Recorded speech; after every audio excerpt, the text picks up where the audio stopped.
My beloved child, you may not have realized it, but every time your tears fell quietly into your pillow, when you could not even form the words to pray, I was there.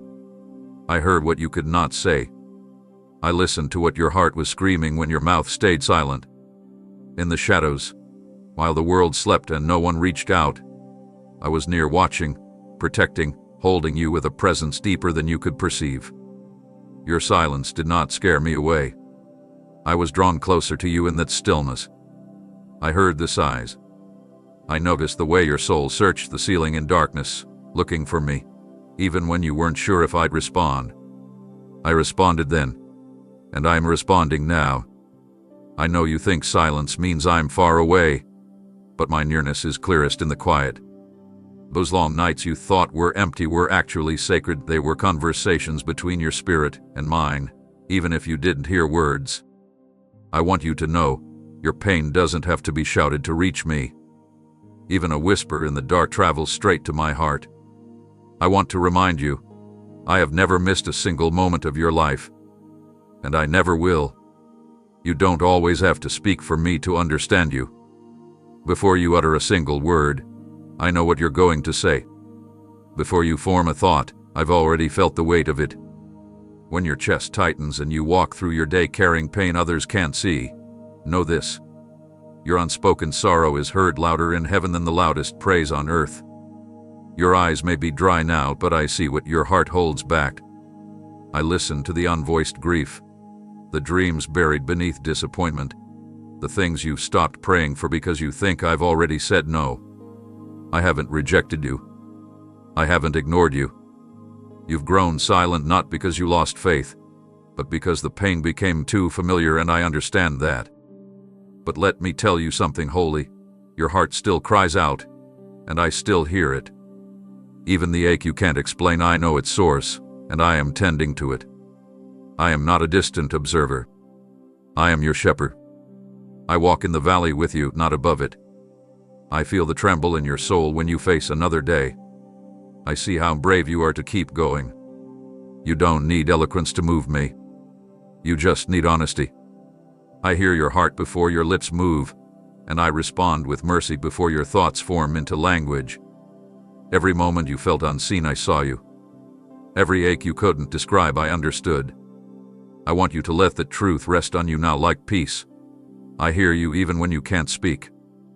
My beloved child, there is something you must understand now, something that will shift the foundation of how you see your life. In the moments where you felt the deepest loneliness, when the room felt hollow and time stood still in silence, I was not far from you. I was closer than the very breath in your lungs. You may have looked around and seen no one, but I was right there, sitting beside you, leaning near, wrapping you in my unseen presence. I watched over you with the tenderness of a shepherd who refuses to abandon even one lamb. I saw the weight on your shoulders, and while you wondered why no one came to help, I was already carrying what you couldn't. I have always walked beside you, not one step behind, not distantly ahead, but right with you. When you sat in your car trying to hold back tears, when you walked through crowds feeling invisible, when you smiled while your soul cracked silently, I was with you. Not as an observer, but as the one who bore the ache with you. You are not alone, and you never have been. That feeling of emptiness wasn't abandonment, it was a moment when I was carrying you so closely, so quietly, that you mistook it for absence. But let me tell you now, the reason you didn't collapse was because I held you upright. The reason you're still standing is because my strength was holding you up when yours was gone. I've whispered to you through sunsets. I've embraced you through the warmth of morning light. I've comforted you through strangers who spoke kindness without knowing your story. I want you to stop measuring my nearness by emotion. Feelings shift like the wind, but my presence is permanent. You do not need to feel me to be with me. I am the constant in your chaos, the anchor when everything drifts. And I want to tell you this: not one breath you've taken has been apart from me. I have been with you in every heartbeat, every second, every single moment. There are silent wars you've waged that no one has ever applauded you for, but I saw every moment of them. I saw the days when your mind felt like a battlefield, and the voices of fear, doubt, and shame surrounded you like smoke, trying to suffocate your hope. I witnessed how you got up anyway, how you smiled at others while internally trying to silence the noise that kept telling you you're not enough. You didn't just survive days, you conquered inner wars that could have swallowed you whole. Others only saw your posture, your outer strength, your daily routines, but I saw your spirit tremble, and yet still you chose faith. Still you chose light. You could have given in to despair, but you didn't. Even when you were overwhelmed, when the weight of what if and why me crushed your thoughts, you never gave your heart over to darkness. I want you to know how proud I am of you, not because you were perfect, but because you kept showing up in your own life even when your soul begged for rest. There is a crown I'm preparing for the invisible victories you won, for the tears you wiped away in silence, for the times you held back angry words, for the times you chose forgiveness instead of vengeance, for the way you whispered, "Help me, Jesus," when you thought no one was listening. I was listening, and I was answering. The courage it took for you to keep going when every thought told you to quit, that was holy. That was strength. That was you rising when everything tried to pull you down. My child, I need you to stop downplaying what you've overcome just because no one else noticed. I noticed, and I'm not finished rewarding you. I'm rebuilding your mind with peace, brick by brick, and one day you'll stand inside a fortress of truth that no lie can penetrate. I've seen every inner storm, and I'm calming them now. You are not crazy. You are not weak. You are not broken beyond repair. You are becoming something unshakable. So hold on, I am finishing what I started in you.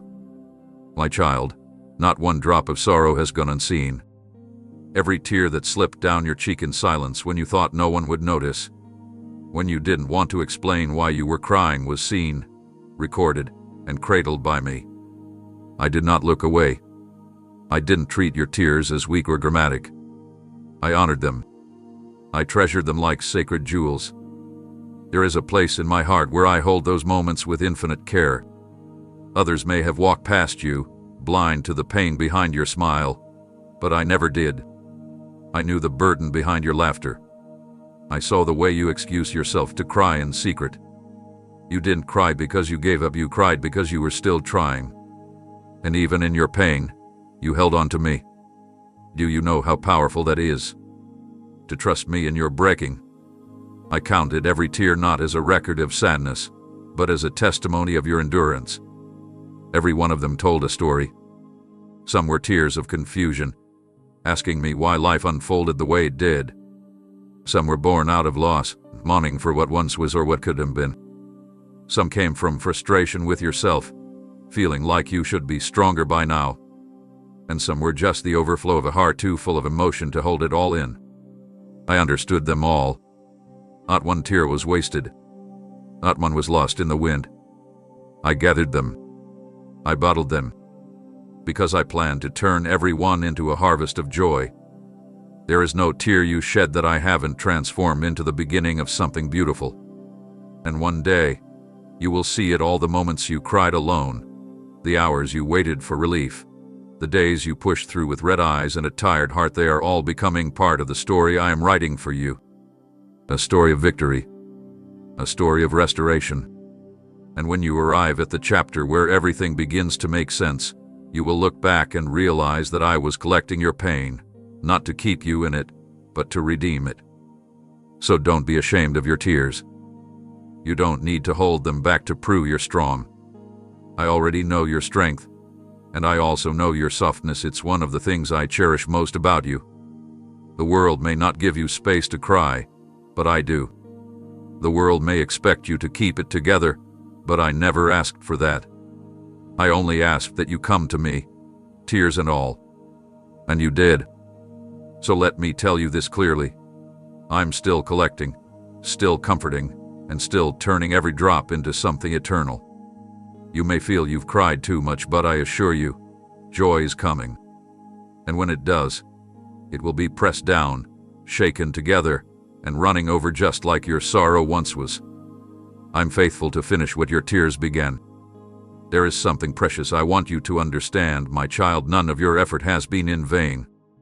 The seasons where you felt stuck, the hours that felt like empty repetition, the prayers that seemed unanswered, the work that brought no recognition, all of it matters to me.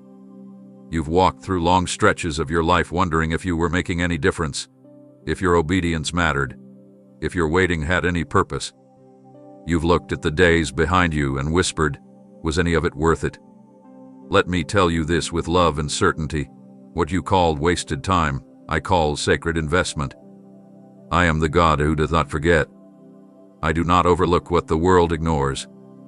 Every act of kindness you showed even when your heart was weary, every responsibility you fulfilled with no thanks, every step you took when it felt like progress was invisible, these were not wasted moments. They were seeds.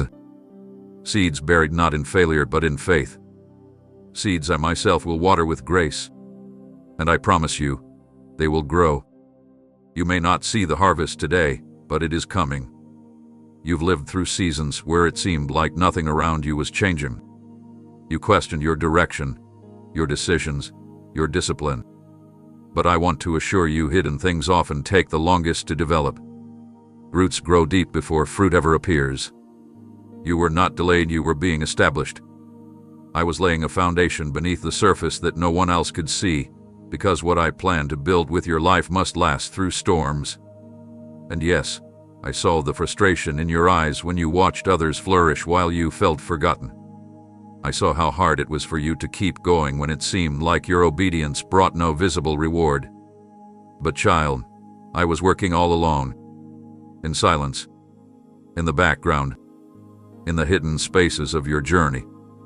Those years you consider lost are actually the soil in which your purpose is being nourished. Your consistency was not in vain. Your faithfulness was never ignored. Every time you chose integrity when compromise was easier, every time you showed up when quitting looked more appealing, those moments were counted in heaven. I stored them. I treasured them. And I'm multiplying them. Nothing in your life has been random. Even the detours, even the delays, even the disappointments have a place in the story I'm crafting. What you see as chapters of pain and pointlessness, I am shaping into a testimony that will set others free. But it starts with you believing this. I don't waste anything. I redeem everything. And what you've poured out will return to you in measures beyond what you imagined. You may not see it yet, but doors are being prepared. Favor is aligning. People are being positioned. What was silent is about to sing. The harvest you prayed for is on its way, watered by the tears you thought no one saw. You thought you lost time, but I'm the Lord of time. I can restore what you thought was gone. So don't look back with regret. Look forward with expectation, because the seeds of your past are about to bloom in your future. Not one moment is wasted with me. Not one. My precious child, you've learned to carry your pain with grace, and though the world often overlooks it, I have seen it all. I've watched you show up for others, give your best, and wear a smile even when your heart was quietly breaking. You sat at tables, attended gatherings, gone about your responsibilities, all while something inside you longed for rest, for healing, for someone to truly understand the depth of what you've been pushing through. You have become so skilled at holding things together that even those closest to you don't always notice when you're unraveling on the inside. What I notice, I always have. I know what it costs you to keep going some days. I understand how heavy your soul has felt at times, how you've had to motivate yourself just to get out of bed, to keep pressing forward even when it feels like your strength is barely holding. The way you keep loving, giving, and hoping when your own soul feels empty, it's not weakness, it's holy strength. You've been courageous in ways that heaven celebrates even if earth remains silent. You stood in the fire and didn't let it steal your faith. That resilience, that quiet bravery, moves my heart. You may not think you're strong because you cry in secret, or because you've asked me why more times than you can count, but that's not a sign of failure. It's a sign that you're still in the fight. And that matters. Too much more than you do. You didn't let the ache turn you bitter. You didn't let it close your heart to kindness. And when the voices told you to shut down, to harden yourself, to stop caring, you chose vulnerability. That is strength. That is Christ-like love. That is the reflection of my heart in you. And I need you to know this. Your pain has not gone unnoticed, and neither has your perseverance. You've shown me your wounds, and you didn't hide them. That openness is why I can begin healing them. You're not just surviving, you're growing in depth, in wisdom, in compassion. I am shaping you into someone who understands others' pain, who can speak life into the broken because you've lived it yourself. Nothing you've been through will be wasted. I will use even this, the quiet ache behind the smile, to pour love into others. I will turn your private sorrow into public ministry. And one day, people will see your joy and have no idea how much pain was behind it, but I'll know, and I'll be smiling with you. Keep smiling if you can, but don't be afraid to let the tears come too. I love all of it. I love all of you. You don't have to hide what hurts. I can handle it. I want it. And I promise you this, joy is coming that will match, even exceed, the measure of your sorrow. I am not finished writing your story. You're only in the middle, and the pages ahead are drenched in redemption. You've been measuring your journey with the wrong scale. You've looked at moments where plans didn't unfold, dreams were deferred, relationships shifted, or you made mistakes and quietly, you began labeling them as failures. But I want you to hear this truth from my heart to yours. You haven't failed. You've evolved. You deepened. You've transformed in the ways that truly matter, and the changes are more meaningful than anything outward success could offer. The world teaches you to equate results with worth, outcomes with purpose, and progress with visibility. But I never designed your growth to be seen only through achievement. Some of the most powerful breakthroughs you've experienced did come with applause, did come with recognition. They came in silence, in surrender, in moments when you chose to stay rather than run, to forgive rather than resent, to believe again even when you were disappointed. Every detour you thought ruined your direction was actually part of my refinement. You didn't fail when the door closed. You learned how to trust me beyond circumstances. You didn't fail when others walked away. You learned how to stand with me alone.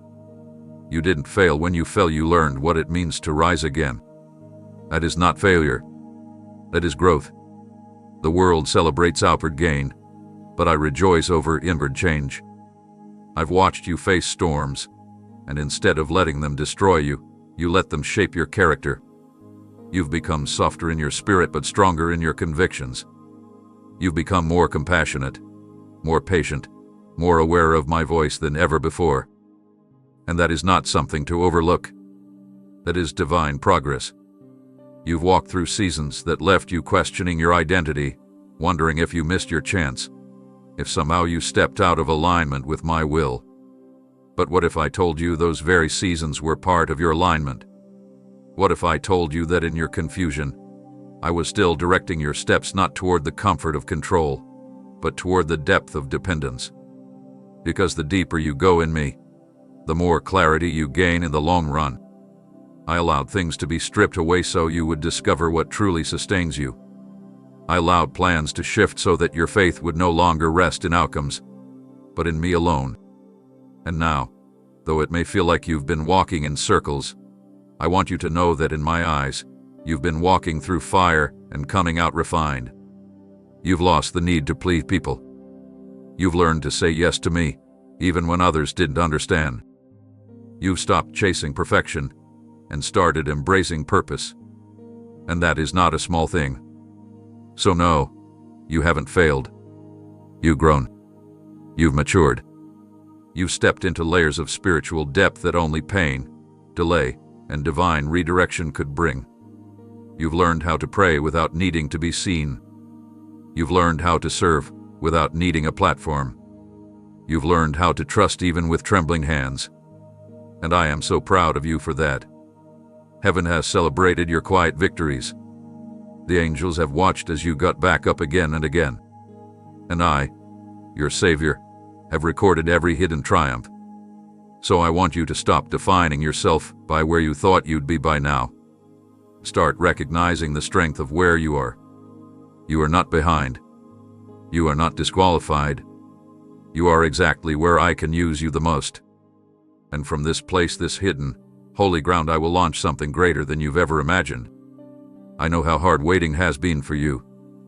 I know you've stared at unanswered prayers, paused dreams, and seasons that stretched far longer than you ever anticipated, and deep inside, you wondered if the silence meant I had changed my mind about you. But I want to tell you today, the delays you faced were never about withholding, they were about preparing. You were not being punished. You were being built. You were not forgotten. You were being fortified. I never overlooked your requests. I simply saw further ahead than you could, and I knew what would be required of you when the time comes to step into the very things you've been asking for. There are things I've placed inside your destiny that require a depth of character, a strength of patience, a maturity of heart, and those things don't grow in comfort. They grow in the tension of delay. I could have given you the outcome quickly, but you wouldn't have been able to carry it with the grace I'm cultivating in you now. You would have crumbled under pressure. You would have held the blessing but lacked the wisdom to sustain it. So instead of rushing you toward what's next, I walked with you slowly through the wilderness because I knew that place would shape you in ways success never could. I knew the long roads would teach you the sound of my voice. I knew the pause would purify your motives. I knew the moments of stillness would cause you to listen, really listen, not just to what you wanted from me, but what I was trying to reveal to you about yourself. You've had to learn endurance. You've had to walk through doors that didn't open and stand in front of dreams that didn't manifest when you thought they would. And through it all, you kept trusting me. That matters more than you know. You've asked me questions in those waiting seasons. Why is it taking so long? Why do others move forward while I remain in place? Why does it feel like I'm always behind?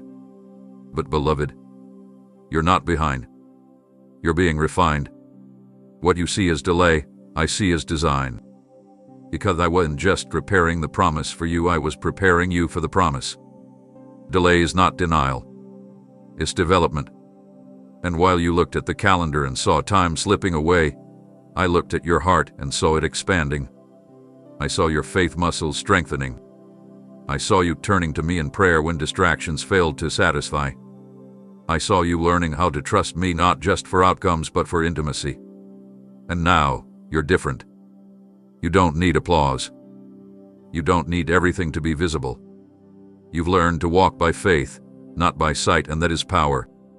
That is kingdom maturity. And that is why the time you've spent waiting will never be wasted. Because here is what's coming. You are stepping into a season where what I've been developing in you will match what I'm about to place in your hands. The delay wasn't a detour, it was the blueprint. It was me aligning things in the background, people, opportunities, resources, timing so that when doors open, they won't open by accident, but by divine arrangement. And when you walk through them, you will do so with confidence, knowing that you are not stepping into something fragile, but something formed through fire. You waited, and now I will reward, not just with what you asked for, but with more than you dared to imagine. And when it all begins to unfold, you will no longer resent the wait. You'll bless it, because it will be clear that the delay didn't stop you, it saved you. It built you. And now, you are ready. My child, you've carried so much for so long, and I know you're tired not just in your body, but in your heart, in your thoughts, in the unseen places of your soul that no one else ever fully understands. You have smiled when you felt like collapsing. You've spoken life to others while your own spirit longed for rest. You've poured yourself into responsibilities, relationships, and roles, while privately wondering how much longer you can keep this up. And I want you to know I see the exhaustion that no one applauds you for. I feel the weight you can't explain to others, the weight that clings to you even when the room is silent and the world is sleeping. You're not weak for feeling worn down. You're not faithless because you've had moments of weariness. You've simply been trying so hard to hold everything together without fully realizing that I never asked you to carry it alone. You see, I never designed you to live burdened. I created you for fellowship, not just with people, but with me. And yet, life has pressed on you with such relentless force, disappointments that stacked on top of responsibilities, setbacks that followed seasons of effort, people pulling from your strength without pouring anything back into you. I know the toll it's taken. The tiredness you carry is not just from work, it's from wondering if the effort matters. It's from showing up for others and not knowing who would show up for you. It's from trying to keep faith alive when everything around you whispers, "It's too late." But I want you to hear me. I am your rest. I am your refuge. I'm not watching you struggle from a distance. I'm inviting you into a sacred place where striving ends and renewal begins. I want you to lay it down, not because you failed, but because it was never meant to be yours to carry endlessly. Let me hold the part of your heart that feels too heavy to lift. Let me take the pressure that's been tightening around your chest. Let me breathe peace into the places where anxiety has tried to root itself. You don't have to push through like this. Rest isn't weakness, it's worship. It's trust. It's letting go of control long enough for me to remind you that I still hold your life, your future, your healing, your purpose. You don't need to keep pretending to be okay when you're not. I already know. And I'm not disappointed. I'm drawing near. There is a quiet strength that comes when you let me be your source. Not just on the mountaintop, but in the valley. Not just when you're preaching hope to others, but when you whisper, "Jesus, help me hold on." I've never needed you to perform for me. I only need your heart honest, open, tired if it has to be, but surrendered. And when you give me that, I give you rest, not just sleep, not just silence, but soul-deep rest. The kind of peace that doesn't wait for circumstances to change. The kind of rest that breathes life back into your bones. The kind that reminds you who you are, not what you've been trying to prove, but who you've always been to me, chosen, cherished, carried. You've been running on empty, but I've been waiting for this moment to refill you. I've seen you push forward because others depend on you. I've seen you hold in tears because you didn't want to appear fragile. But now I want to pour into you. I want to refill every place that's been poured out. I want to show you that you don't need to burn out to be faithful. You don't need to carry everything to be valuable. And you don't need to prove your worth by your performance. You are my beloved. This your identity, not your output, not your strength, not your productivity. Just you. Rest in that. Let me restore you now. You don't need to do anything, just receive. I've got you. I always have. My precious child, I know there are moments when it feels like you keep ending up in the same places, emotionally, spiritually, situationally, and your heart begins to question, why am I still here? You've looked around and felt like progress has escaped you. You've compared your pace to others and wondered if you missed something, took a wrong turn, or failed to discern my will correctly. You've prayed, moved, obeyed, and still, at times, it feels like you're treading old ground with new weariness. But I need you to know this truth. You are not lost. You are not going in circles. You are walking through refinement, through preparation, through sacred repetition that is not meant to trap you but to shape you. Sometimes I take my children through patterns not to confuse them, but to strengthen them. What looks to you like revisiting old struggles is actually me reinforcing spiritual muscles that will sustain you in the next season. Just like I led my people through the wilderness not because I had nowhere else to take them, but because I had to prepare their hearts before the promised land, so I have led you through this winding path not to delay you, but to equip you. You see, I'm not just preparing your destination, I'm preparing you to thrive once you get there. And that preparation takes time. It takes revisiting lessons until you've not only understood them but embodied them. Until you're not just familiar with truth but anchored in it. You're not walking in a loop, you're walking in layers. Deeper trust, deeper vision, deeper surrender. I'm not taking you back to where you started. I'm building you layer by layer, like a foundation, being reinforced with each pass. It may feel like you're seeing the same situations, the same battles, the same questions, But this time you're responding differently. This time you have more discernment. This time you hear my voice more clearly. This time you pause before reacting. This time, you've changed. And that's progress. That's preparation. That's growth. Do not despise the journey just because it doesn't look like a straight line. My ways are higher than your ways, and my map is drawn with eternal ink. I know every turn. I know every pause. I know why certain people exited your life when they did, why certain doors closed, why certain answers seemed delayed. Every moment was accounted for in my sovereign plan. What you call wandering, I call weaving. What you see as stagnation, I see as sanctification. I am not just taking you to a place. I am transforming you into a person who can carry the weight of my calling with purity, humility, and boldness. So stop measuring your life by visible milestones. Start recognizing my hand in the quiet, hidden, daily progress you're making. You are not behind. You are not being punished. You are being prepared for something greater than what you prayed for. I am shaping your character so it doesn't collapse under the blessing. I am teaching you spiritual endurance so that when the breakthrough comes, it doesn't break you. I am building a foundation so deep that what I place upon it will last not for a moment, but for a lifetime. And here's what I want you to carry forward. Even when you feel like nothing is changing, I am always moving. Even when it seems like you're walking in circles, I am aligning every step with precision. You are learning obedience in the process. You are learning stillness in motion. You are learning how to trust me without needing immediate results. And that kind of trust is priceless. That kind of faith is unshakable. I see how far you've come not by distance but by depth. And I'm proud of you. So keep walking. Not in frustration. Not in confusion. But in confidence. Because you're not circling aimlessly, you're stepping into everything I've prepared for you. And soon, you'll see it. Listen closely. There is no such thing as too late when your life is in my hands. I know the enemy has whispered to you that you've fallen behind, that you've taken too long, that your opportunity passed while you were still trying to find your footing. But I want to speak against every lie that has made you question the timing of your life.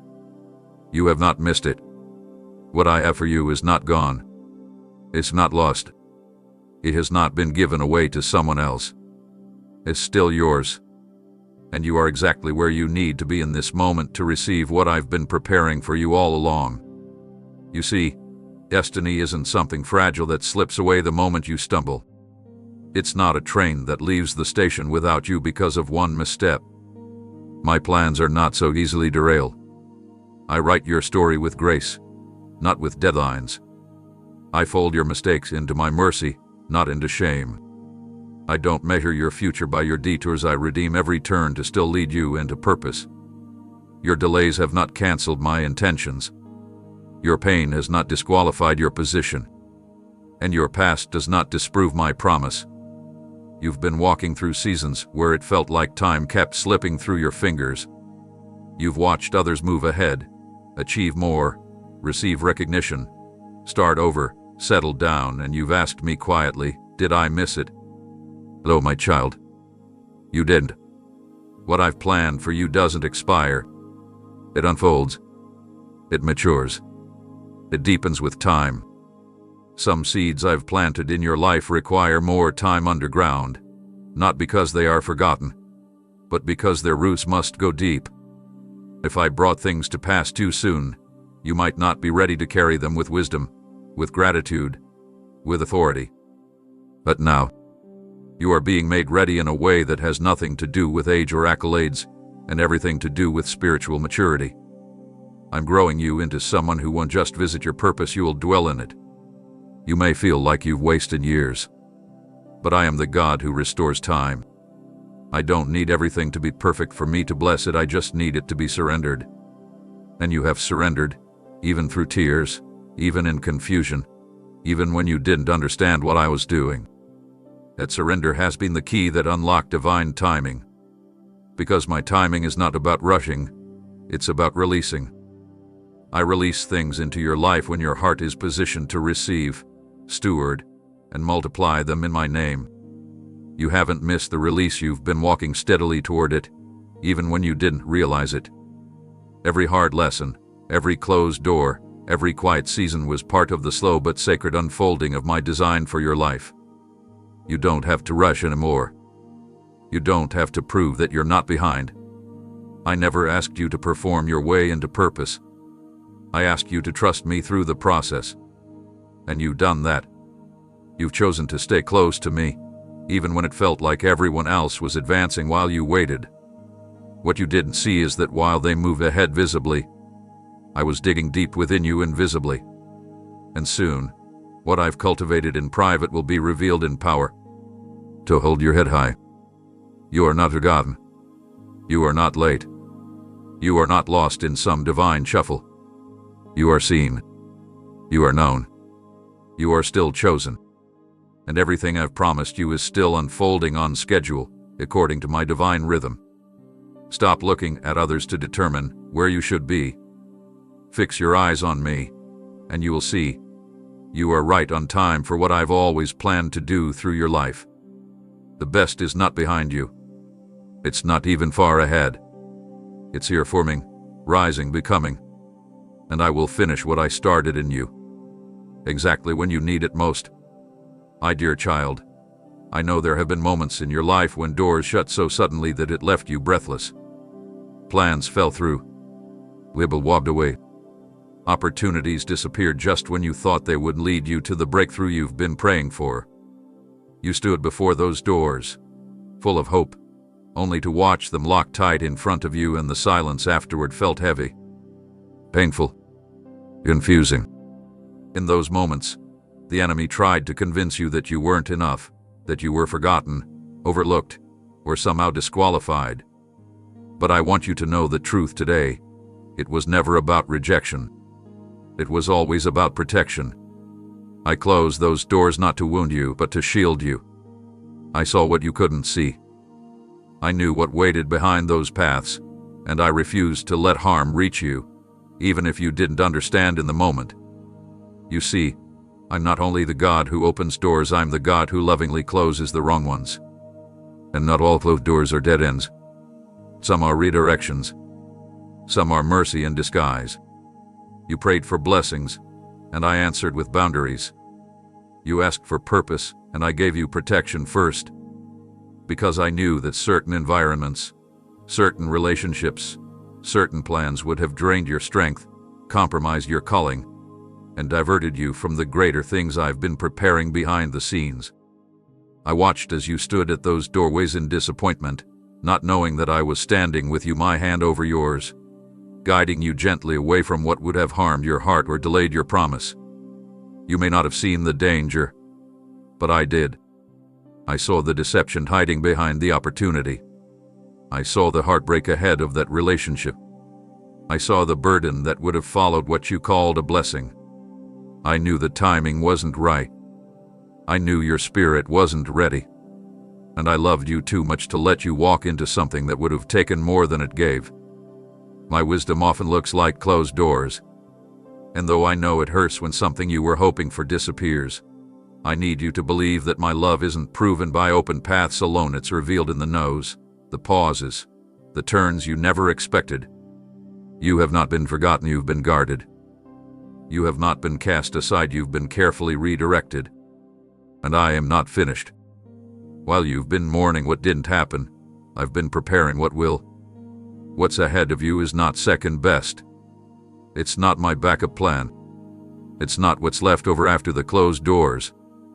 It's what was always meant for you. A future untouched by fear. A place designed not only for your gifting, but for your peace. I haven't withheld from you, I've been building for you. Quietly. Lovingly. Precisely. And one day soon, the doors that swing open will make sense of the ones that did. You will walk through thresholds that lead to joy so profound.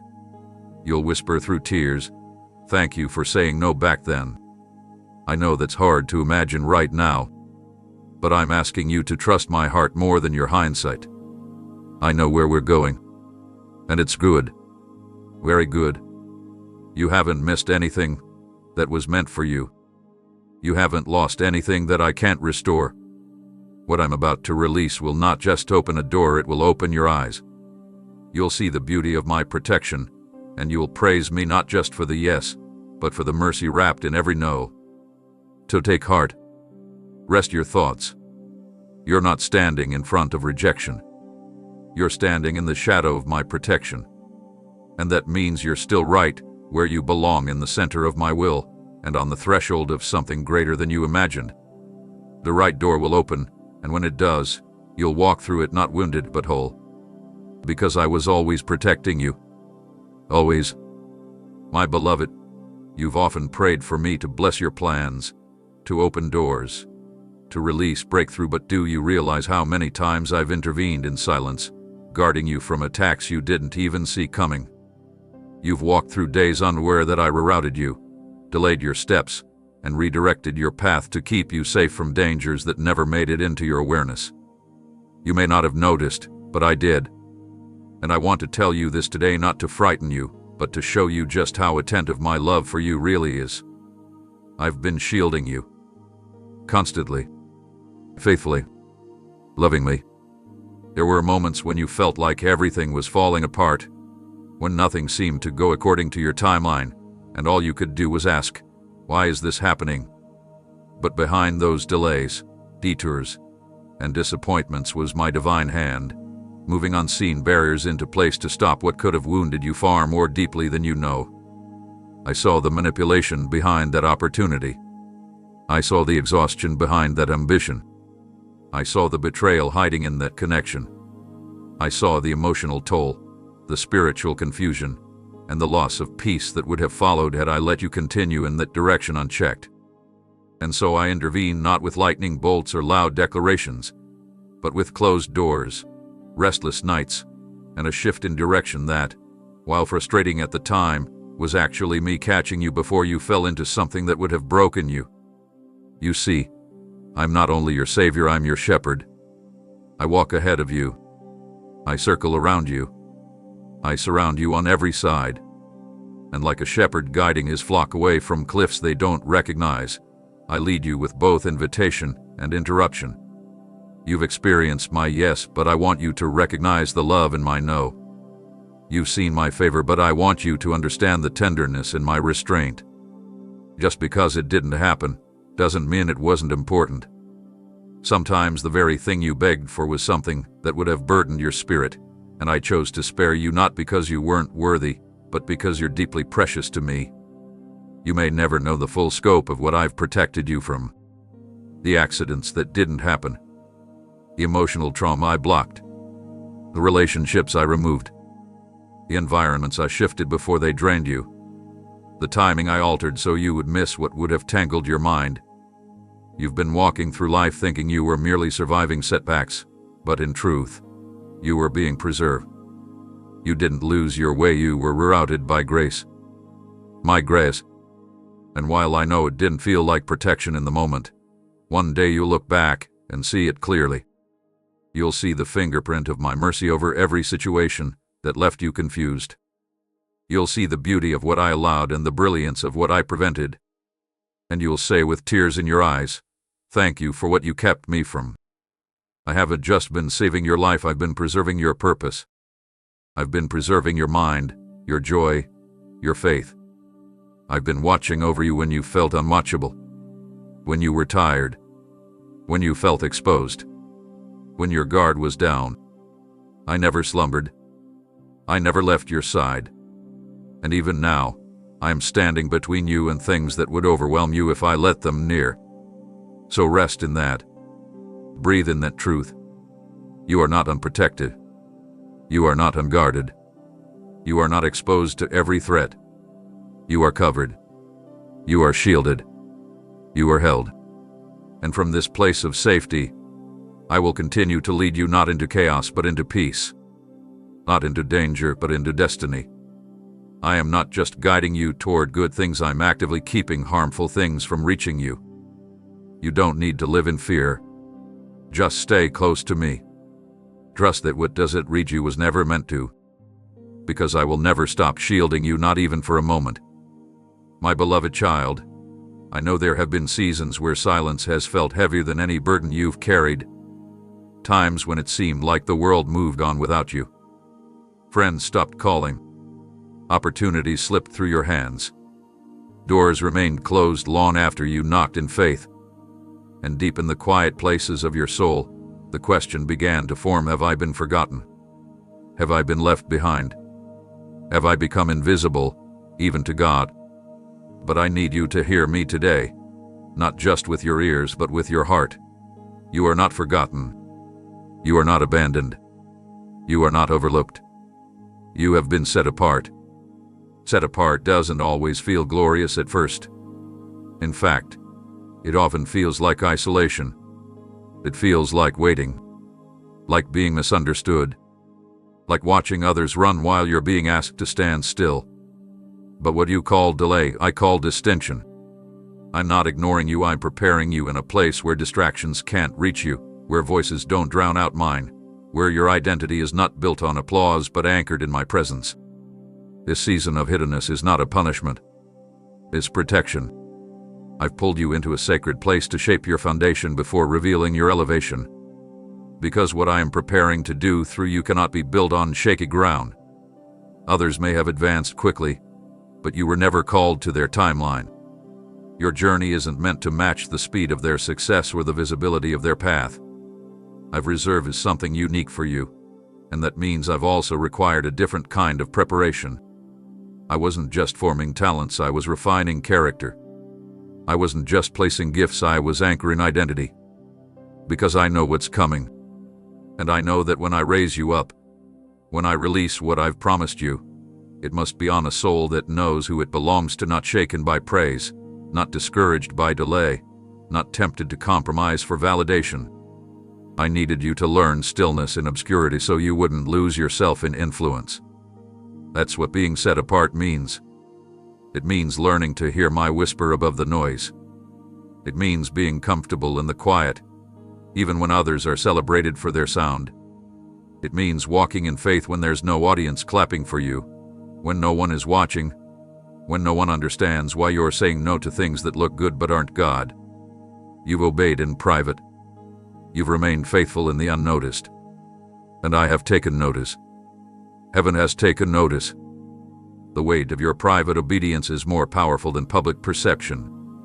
You've proven that you trust me not just when the spotlight is on, but when the shadows surround you. And that kind of trust is what I build legacy with. You've asked why it seems like others are released before you, why some doors haven't opened, why some dreams haven't come to life yet.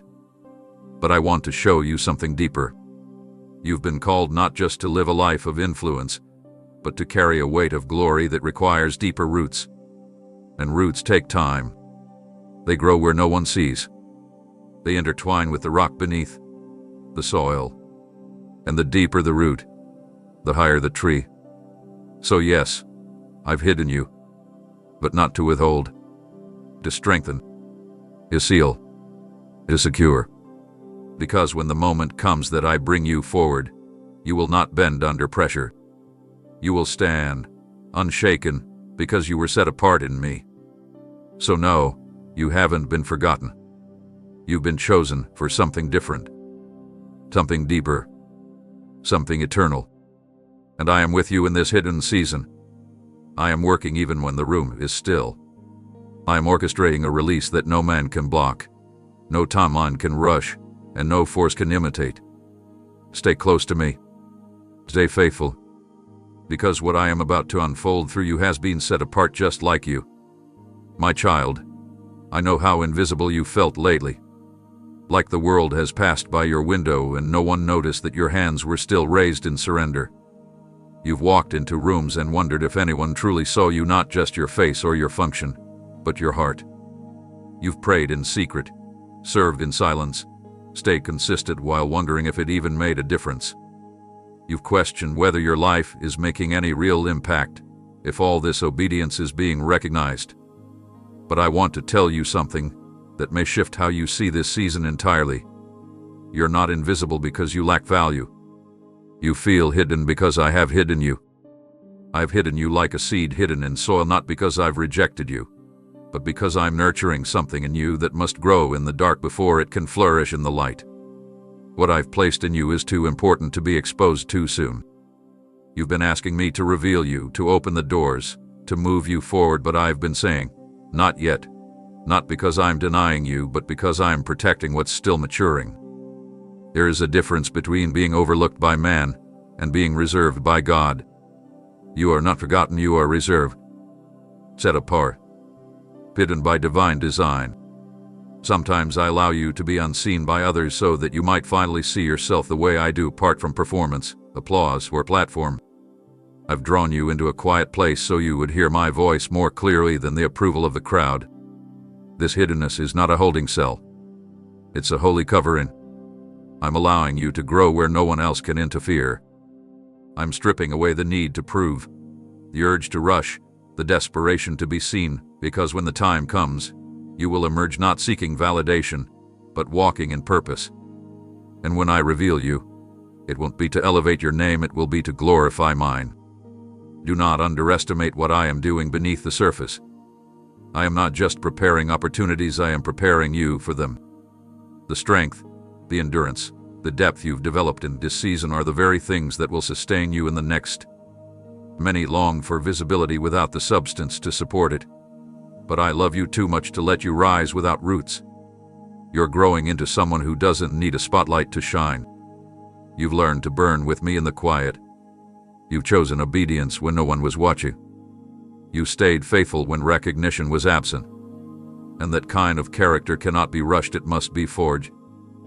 There is purpose in this obscurity. There is power in this hiddenness. Because when you're finally revealed, there will be no confusion about who brought you forward. It won't be the result of promotion from man, but the unveiling of my perfect timing. And it will be undeniable. The light I shine on you will not come from worldly achievement, it will radiate from the glory you've been saturated in while no one was looking. You've been shaped by intimacy, not influence. And that is what will make you unshakable when the stage comes. So don't despise this hidden place. Embrace it. Let it do its work. Let it deepen your roots, clear your vision, and solidify your identity. Because soon, I will say, now is the time. And when I speak that word, no one can delay it. You won't have to chase exposure, your fruit will speak for itself. What has been growing in secret will be impossible to ignore.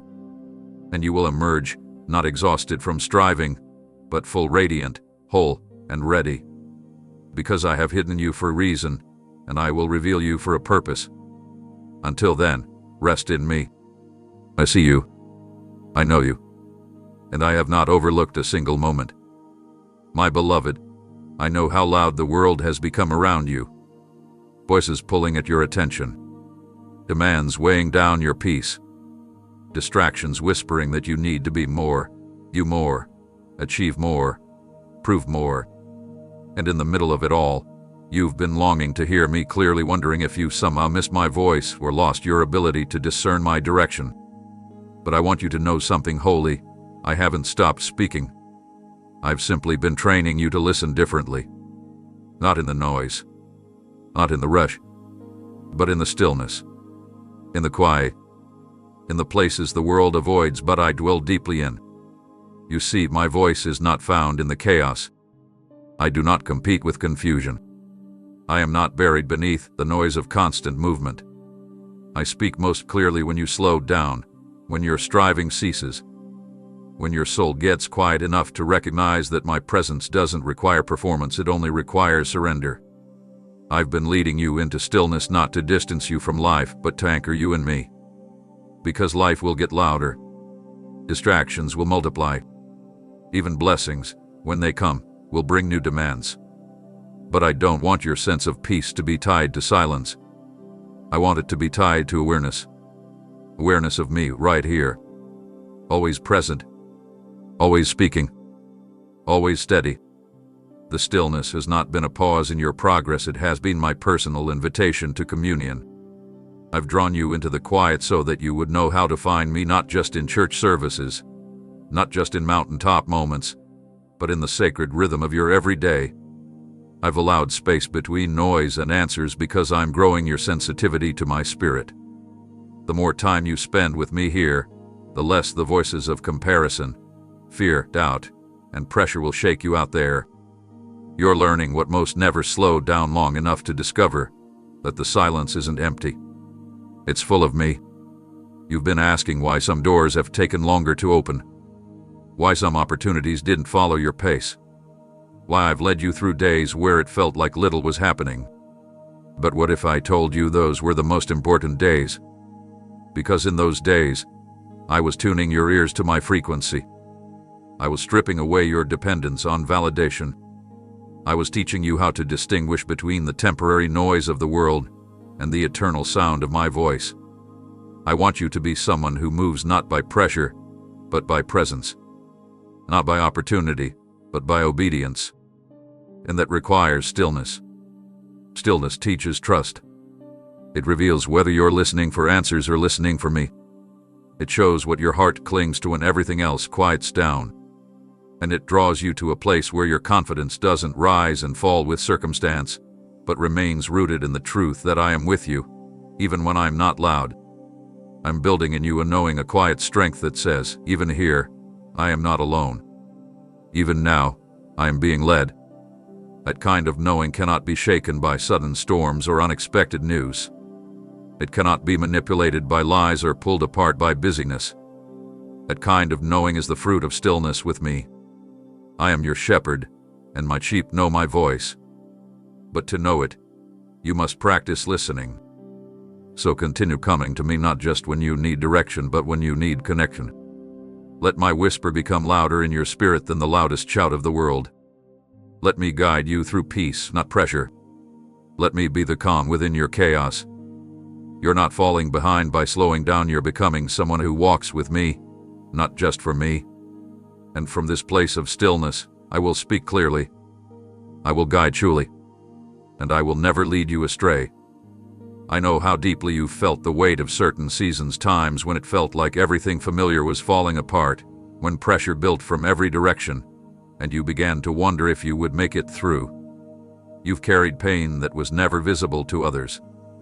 You faced trials that made no sense at the time, leaving you asking, why this? Why now? But today I want to give you a glimpse of something holy. I allowed the crushing not to destroy you, but to release something eternal from within you, something that could not emerge any other way. Like oil from the olive, like fragrance from the flower, the beauty of what I placed inside you was designed to be revealed through brokenness, not perfection. There is a mystery in how I work, and much of it is seen only in hindsight. But let me show you something now, in the middle of your story, so that you don't misinterpret the pain. I didn't send the suffering, but I permitted it. Not as punishment, but as preparation. Not to strip you of hope, but to purify the hope that lasts. Because the kind of love, wisdom, and power I want to release through you must come from a place of surrender, not performance. And true surrender is only born in the crushing. You see, there are things I want to do through your life that go far beyond surface impact.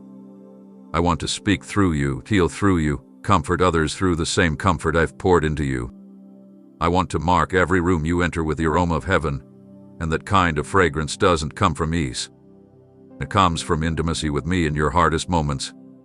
It comes from leaning into me when nothing makes sense. And you have done that. I watched you bow your head instead of raising your fists. I saw you worship with tears in your eyes. I saw you stay when it would have been easier to run.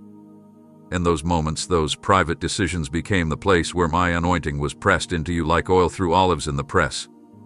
The world doesn't value crushing. It wants ease, speed, and appearance. But I don't measure your life by the visible. I measure by the eternal. And the crushing you endured has produced something sacred, a fragrance of faithfulness, compassion, perseverance, and humility. That's what I long to spread through your life. Not just success in the eyes of man, but transformation in the hearts of others. And it's already happening. Every conversation where you offered kindness instead of bitterness. Every prayer you whispered when you didn't have strength. Every moment you chose me when your soul was tempted to numb the pain, those were places where heaven touched earth through you. You thought you were breaking, but really, I was breaking open the deeper gifts within you. I was uncovering the deeper truth about who you are in me.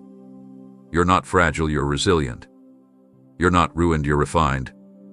And while the enemy tried to use the crushing to silence you, I've used it to shape you. You now carry something you didn't before, a weight of glory that comes only through the refining fire.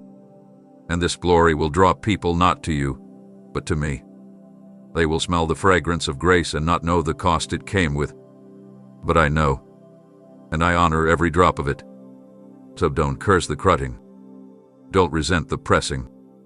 It was not the end. It was a beginning. It was a sacred threshold into a life that is not just endured, but poured out. Because I've called you not to live closed, but open. Not to merely survive, but to flow. And from now on, you will. What was pressed out of you will become life to others. What was meant to bury you will become your greatest bloom. This is not the end of your story, it's the fragrance of your becoming. Let it rise. Let it reach. Let it bless. Because I am in it. And I am not done. I know what life has shattered in you. I've seen the cracks you tried to hide, the moments you collapsed behind closed doors, the places you thought could never be whole again. I witnessed the silence after the storm, the kind where even your own voice couldn't speak over the sorrow. But I want to reveal something holy to you now. You were never broken so you could remain in pieces. You were broken open not to be discarded, but to be poured out. I allowed the breaking not to end your story, but to release what has been hidden within you all along. You carry treasures I placed inside you before you even knew me, and pain became the doorway through which those treasures began to pour out. The world teaches that brokenness is weakness, that cracks are flaws, that if something shatters, it loses its worth. But in my kingdom, brokenness is not the end, it's the beginning of true transformation. Because when you were whole in the world's eyes, you still held tightly to control. You relied on strength that was never meant to sustain you. But when everything fell apart, when you were left with nothing but me, that's when I could finally begin to reveal what's eternal. Not the mask, not the performance, not the image, but the real you. The soft, surrendered, spirit-filled vessel I always knew you were becoming. You haven't failed just because you broke. Breaking is not the opposite of faith. It's often the evidence of it. Because instead of running, you allowed the breaking to happen. You brought the fragments to me. You let the tears fall. You gave me your heart, raw and open, without pretending it was all okay. And that's what I've always longed for, not perfection, but presence. Not pretending, but proximity. I never asked you to hold it together. I only asked you to give me the pieces. And you did. Now look through those very cracks, my light is shining. Through your pain, compassion has grown. Through your surrender, strength has risen. You've become someone who can sit with others in their sorrow, not just because you've read about healing, but because you've lived through it. You can speak peace to chaos not just because you believe in me, but because you've heard my voice whisper through your own storms. This is what overflow looks like. It's not flashy. It's not loud. It's holy, quiet, authentic, and it changes lives. You see, vessels that are sealed tight may look polished on the outside, but they can't pour anything out. But when a life had been broken open by grace, it begins to flow not just for itself, but for others. And that's what you're becoming. An outpouring, a healing stream, a living testimony of what it means to fall apart and be rebuilt by love. You will speak with an authority that comes not from words, but from walking. You will offer hope not from theory, but from the places I met you in the valley. And every time you share your story, every time you reach for someone else with your scarred hands, my glory will flow through you. Not in spite of the breaking, but because of it. So don't hide your cracks. Don't mourn the breaking forever. Let me show you what beauty comes from open places. Let me fill the hollow spaces until you overflow, not with fear, not with pain, but with purpose. Let me use the very places that once bled sorrow to now bleed grace. I am not finished with your story. You are not ruined. You are redeemed. And the evidence of my hand will not be in how well you avoided pain, but in how fully you let me redeem it. You've been broken, yes, but that breaking was sacred, because from this place you will overflow into the lives of others, carrying comfort, carrying healing, carrying the same love that held you through your hardest nights. Let it pour. Let it continue. Let it testify. Because what broke you once, I'm now using to build others. That is redemption. That is glory. That is overflow. There is a deeper work happening within you, something that isn't always visible on the surface, but it is sacred, steady, and strong. This work I'm doing cannot be undone by external pressure or shaken by sudden changes. I am not just forming a moment in your life. I am building a foundation that nothing in this world will have the power to collapse. It may not feel like construction to you right now. You may feel more like things have been torn down than built up. But trust this, what you see is loss. I see a space cleared for something eternal. This isn't temporary. This isn't chow. I'm not interested in quick results or surface appearances. I'm after something lasting. The depth I'm creating in you will not just help you survive trials, it will help you stand firm in the middle of them. There will come a time when others are tossed by every wind, every crisis, every wave of confusion, and you will stand still. Not because you are better, but because you've been built differently. You've been built on me.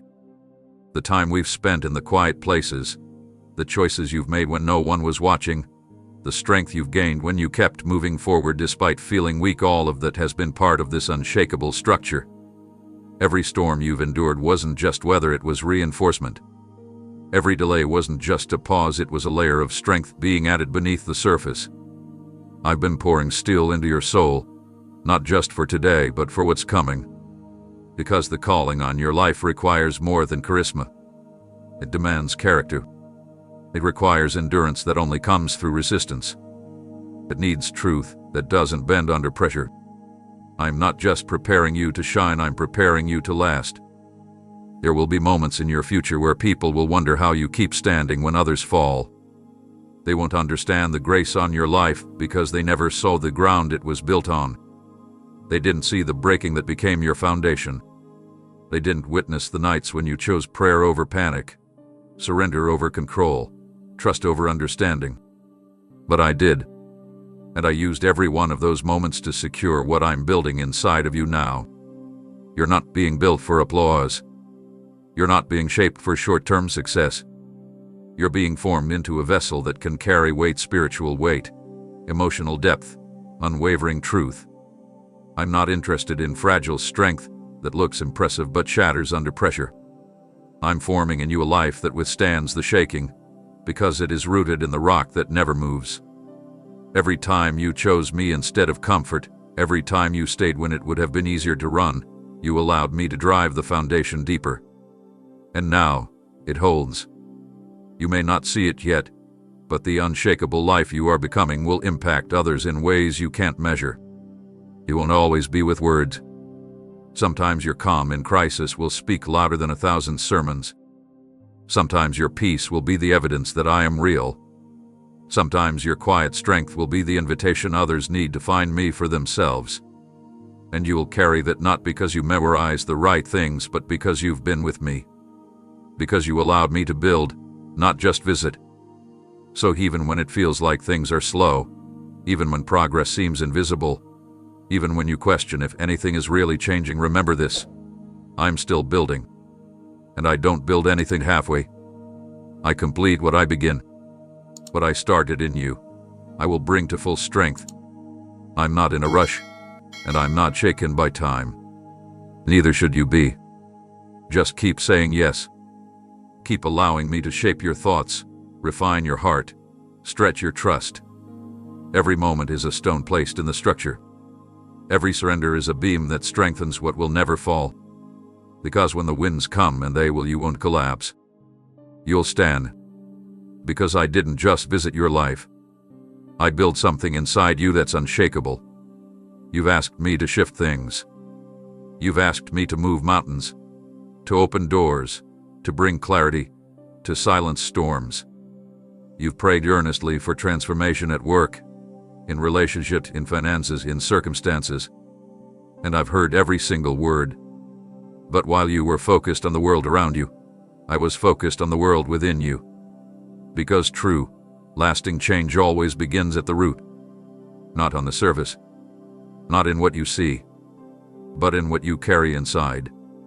Before I could shift what surrounds you, I had to first realign what defines you.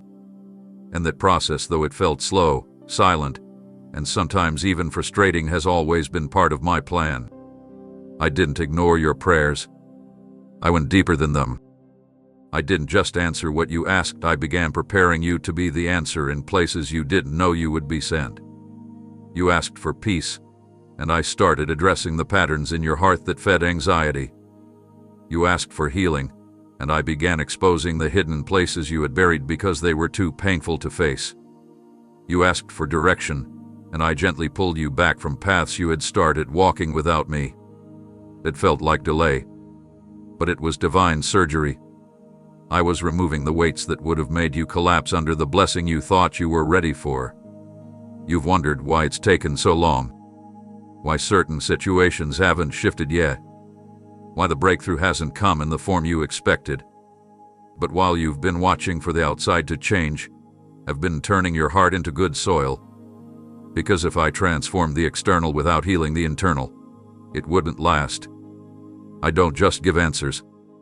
I give restoration. And restoration starts inside. It begins in the motives, the beliefs, the identity you carry when no one is looking. And that's exactly where I've been working, where the light doesn't always reach, but where your future is rooted.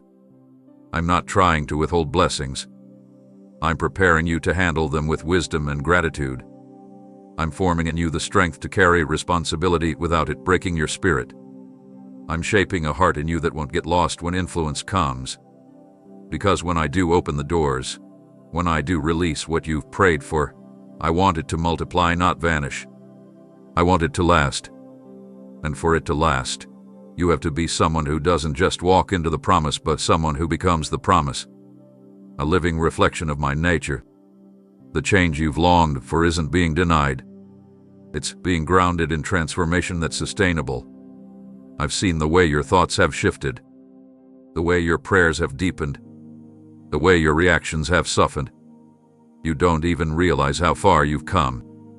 The person you are today isn't the same person who began this journey. You've grown in silence. You've matured in the hidden. You've been evolving, not in giant leaps, but in faithful steps, and those steps are the foundation of what I'm about to build upon. So don't be discouraged when it seems like nothing around you is different. Look at the posture of your heart. Look at the quiet confidence that has replaced fear. Look at the way you now run to me instead of distractions. That is change. That is victory. And that is where the outward shifts will flow from. Because transformation that starts inside of you will never stop with you. It will flow to your family, your calling, your city, even the generations after you.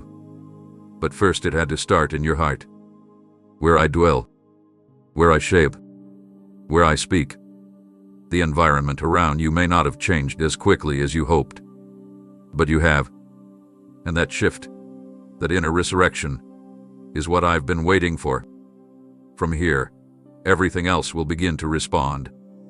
Not because you forced it, but because I've formed something in you that speaks louder than your circumstances. You are becoming the change you prayed for.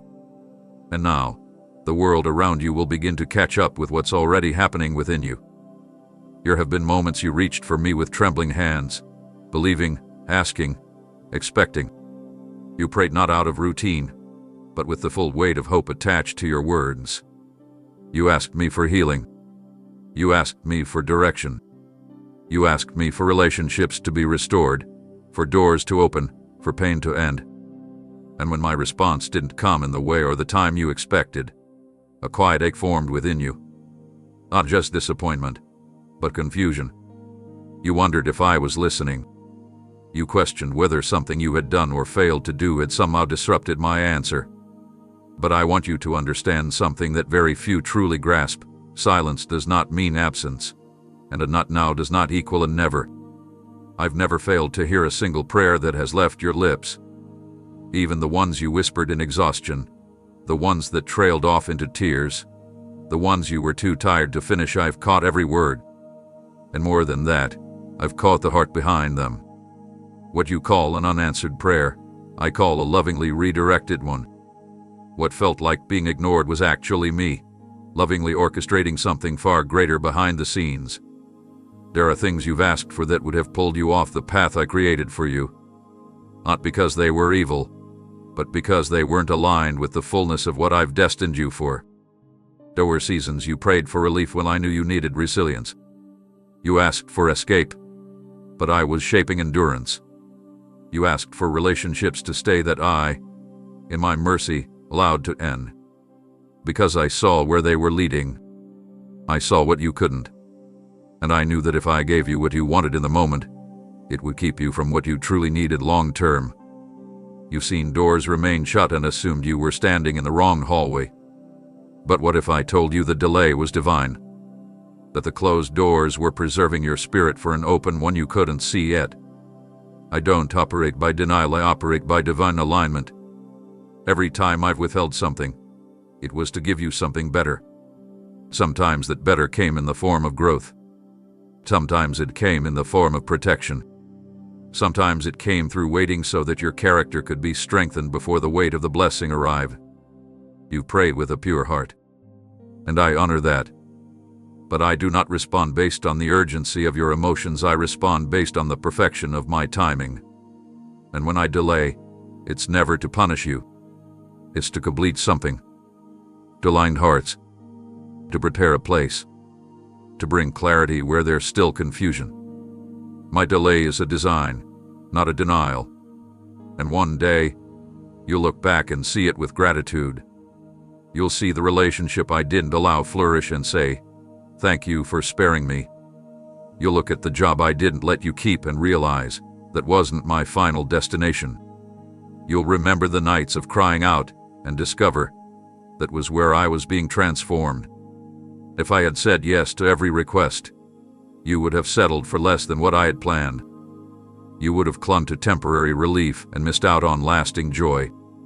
But I love you too much to let that happen. So I answered you not always with what you expected, but always with what was best. And now, your story carries not only the weight of answered prayers, but the wisdom of the ones that were redirected.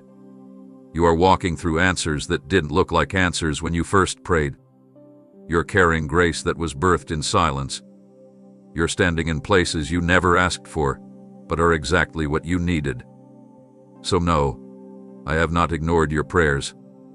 I've woven them into something far more beautiful than what you imagined when you first lifted them up. You'll see. And when you do, you'll know every prayer mattered. Every word was heard. And every silence was sacred. You've wondered why certain moments feel quiet between us, why you speak and wait, but no thunder answers back. Why sometimes, even in prayer, your heart feels like it's reaching into the unknown. You question if you've done something wrong, if your voice is somehow too faint to reach me, or if I've stepped away. But none of that is true. You're not being pushed away. You're being drawn in. I'm not ignoring you. I'm inviting you into deeper waters, into greater intimacy, into a connection that doesn't rely on feelings, but faith. There are levels of relationship with me that don't emerge when everything is loud and easy. They are revealed in the silence, discovered in the longing, and birthed in the slow unraveling of deeper trust. I've quieted the external noise so you would finally hear the internal whisper. You've relied on what's familiar, the routine, the atmosphere, the predictable flow of how you used to encounter me. But I'm leading you beyond what's familiar, because there's more. More than emotional highs. More than second-hand revelation. More than religious rhythm. I want to be your source, not just your rescue. To silence you feel it's not me distancing myself. It's me drawing near in a way that challenges you to search, not out of fear of losing me, but out of a hunger to know me more. I'm not hiding from you. I'm hiding you in me.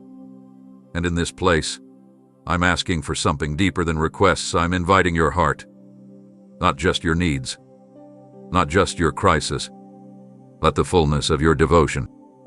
I want the part of you that stays when the atmosphere changes, when the answers don't come quickly, when the way is unclear. I know what it feels like to wait for an encounter and hear nothing. I know how silence can feel like rejection. But silence is often the space I use to strengthen you, to stretch your faith past your senses, to teach you that I am not a fleeting emotion or a feeling that fades with time. I am constant, even when you don't feel it. And that's what I'm teaching you now. How to walk with me when I'm not speaking in ways you're used to. How to remain when the flame doesn't flicker in the same way. How to believe not just because of sign, but because of history, because you know I've been faithful, and that hasn't changed. You've matured more than you realize. The questions you're asking now aren't signs of distance. They are proof of your depth. Shallow hearts don't ask where I am, they forget me. But yours hasn't. You're still reaching. Still worshiping, still looking to me in the quiet. That is growth. That is a deeper form of love. And I cherish it more than the words you think I need to hear. I see the way you stay. I see the way you seek me without sensational moments, without outward clarity.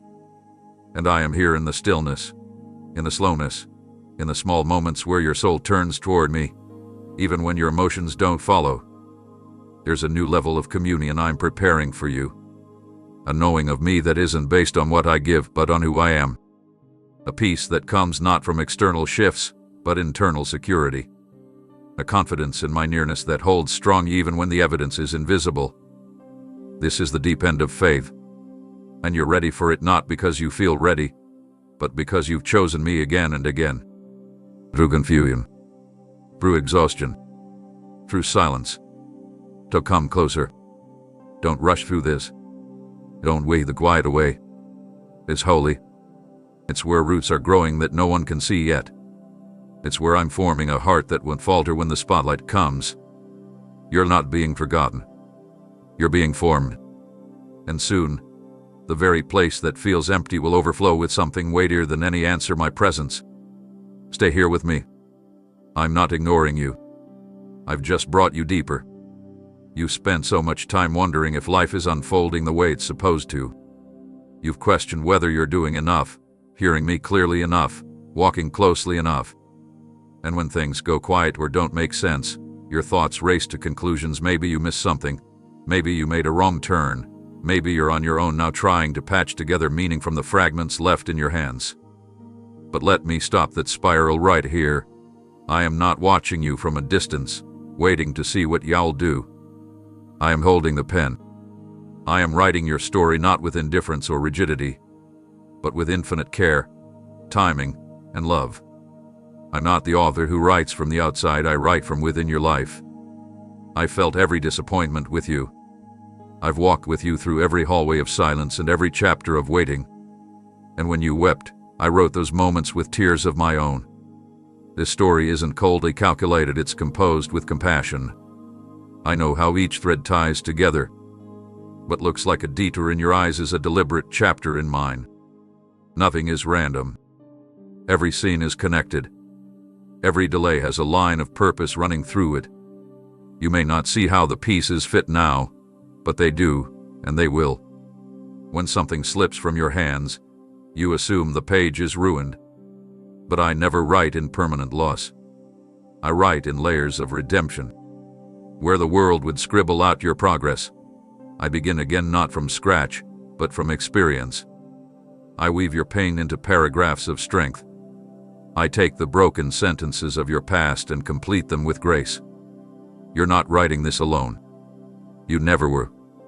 I've been shaping your story since before you took your first breath. And even when you didn't know my name, I was writing my love into the margins of your life. There are moments when it seems like the story has stalled, when it feels like the ink has dried up and heaven has turned a page without you.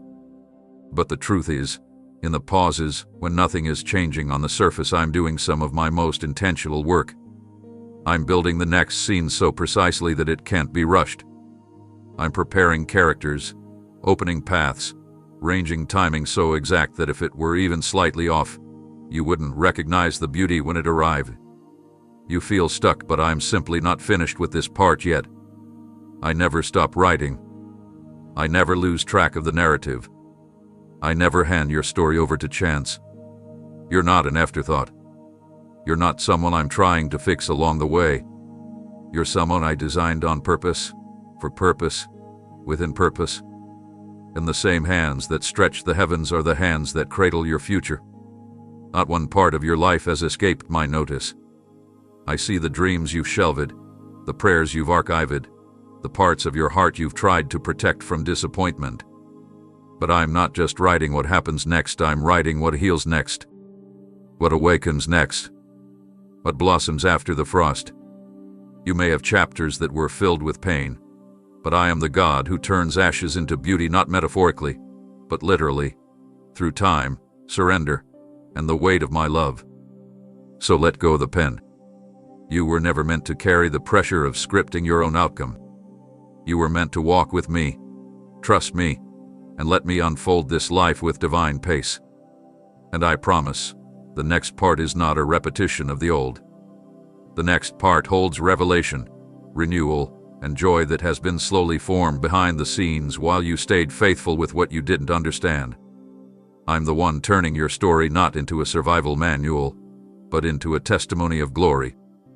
Others will read what I write through your life, and they'll find me in the pages. You are not a side character. You are not a forgotten plotline. You are the one I'm focused on right now. And I won't stop writing until the very last sentence declares, this was good. This was holy. This was mine. There are things in your past that you've tried to bury, cover, or forget, moments you replay with a sigh, mistakes you wish you could undo, seasons you silently hope others never ask about. You've learned to move forward, but there's still a shadow that sometimes follows you. A voice that says, if they only knew, a fear that your story disqualifies you from what I've planned. But I want to break that lie today. I want to bring light into that shadow. Because the truth is, your past is not a sentence, it's a stage I will stand on. Not to shame you, but to reveal how deep, powerful, and transforming my grace truly is. I never intended for your past to define your worth. I intended it to highlight my redemption. I don't erase history, I redeem it. I don't pretend the pain wasn't real, I prove that it wasn't final. Every chapter you wish had gone differently is now material I will use to reach others. What the enemy meant for destruction, I will turn into demonstration. Your regrets are not wasted. They are being rewritten. Not as stains, but as evidence that I entered your story and rewrote what seemed unredeemable.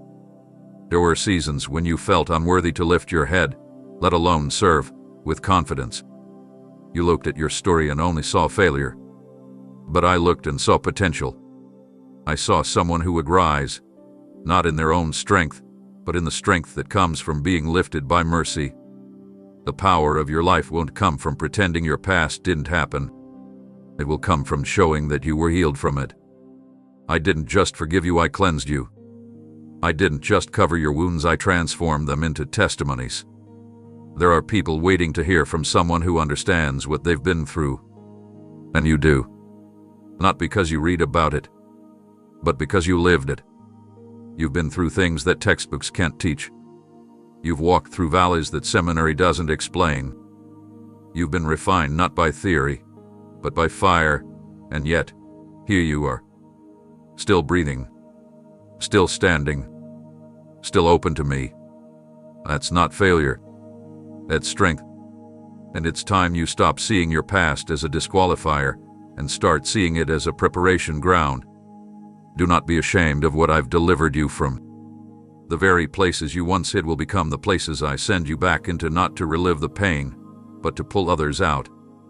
I will use your past as a bridge, not a burden. A light, not a label. You've cried enough over what happened.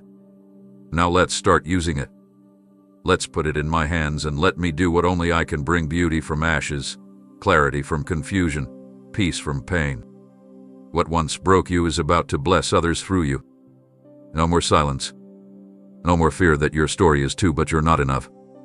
I am the author and finisher of your faith, and I declare that nothing in your past has disqualified you from your purpose. If anything, it prepared you. It created space in your heart for compassion. It shaped a voice that others will recognize as real. And it made you someone I can trust to carry my heart, not just my words. People aren't looking for perfection, they are looking for someone who has been through the mess and still carries the message. So let's stop hiding. Let's stop minimizing what I've brought you through. Your healing is holy. Your growth is sacred. And your past is no longer a place of shame, it's a platform of glory.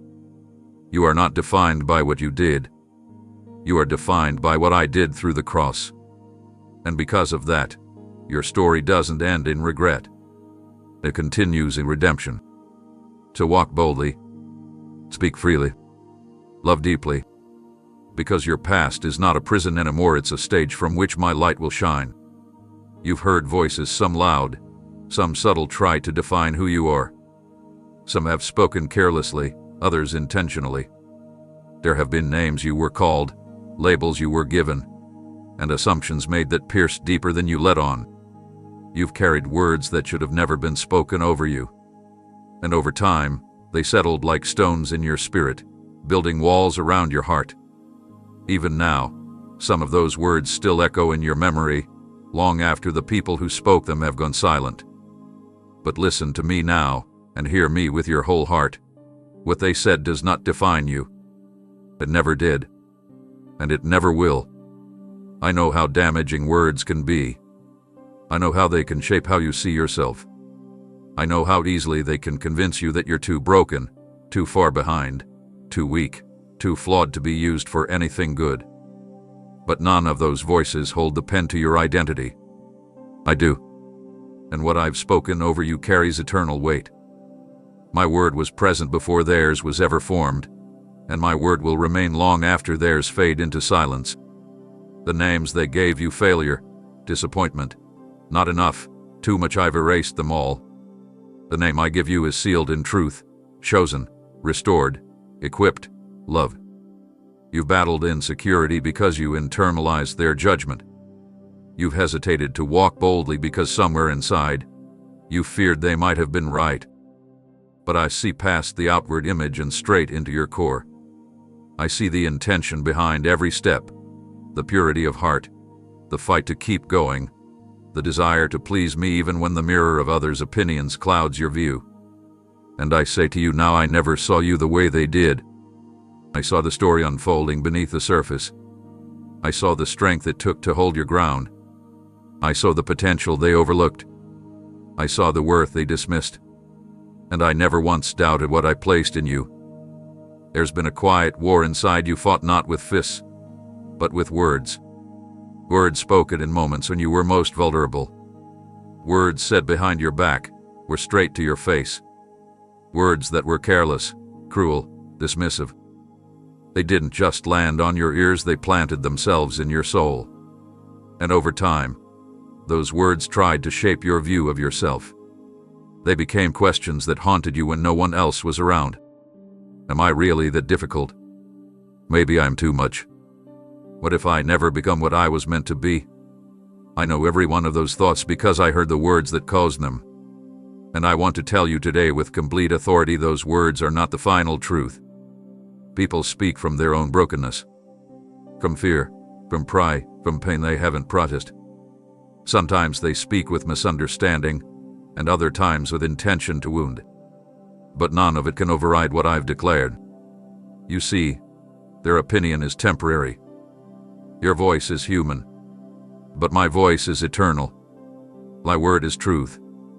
And I didn't speak over you once, I speak over you continuously. In every moment of self-doubt, I'm still declaring who you are. I haven't changed my mind about you. I haven't paused my plans because of their judgment. I haven't withdrawn my hand because someone else couldn't see your worth. My word remains, and it will be fulfilled. You've replayed conversations that left you marked. You've carried labels that were never meant to be yours. Maybe someone called you unstable, unworthy, difficult, irrelevant. Maybe they said you'd never make it, that you always mess things up, that your past defines your future. But those are not my words. And today, I want you to lay them down. You don't need to prove them wrong, you only need to believe what I've spoken is right. Because their words may have echoed loudly, but they will never outlast mine. I said you are fearfully and wonderfully made. I said you are created in my image. I said you are forgiven, redeemed, called, anointed, and set apart. I said you are light in the darkness, a voice for hope, a carrier of truth. I said you belong to me, and when I speak, nothing can reverse it. My declaration is sealed in blood and eternal love. I don't call you by your failures. I call you by your purpose.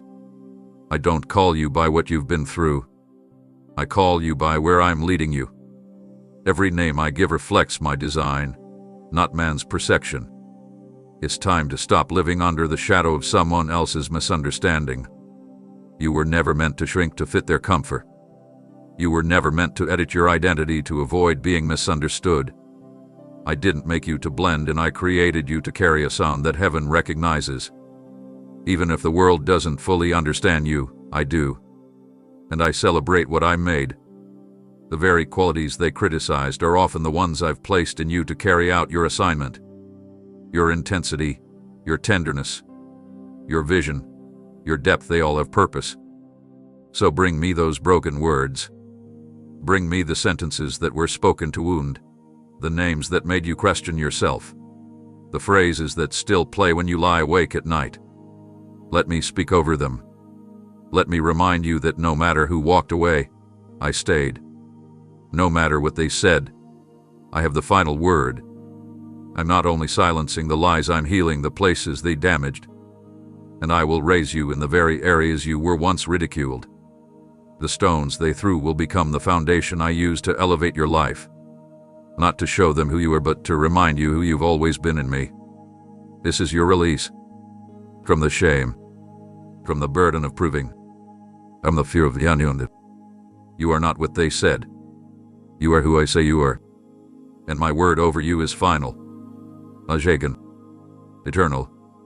True. There's a version of you that still lives in memories where pain took its deepest toll.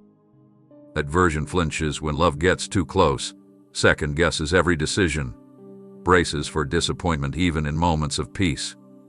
You've come far, but sometimes it feels like the past still calls your name, pulling you back to the moments that left scars, emotional, spiritual, even physical.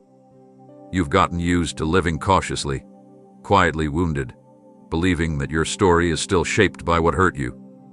But I didn't rescue you so you could remain bound to who you were in your most broken state. I came to make you whole, not partially, not conditionally, but completely. You've grown familiar with survival mode.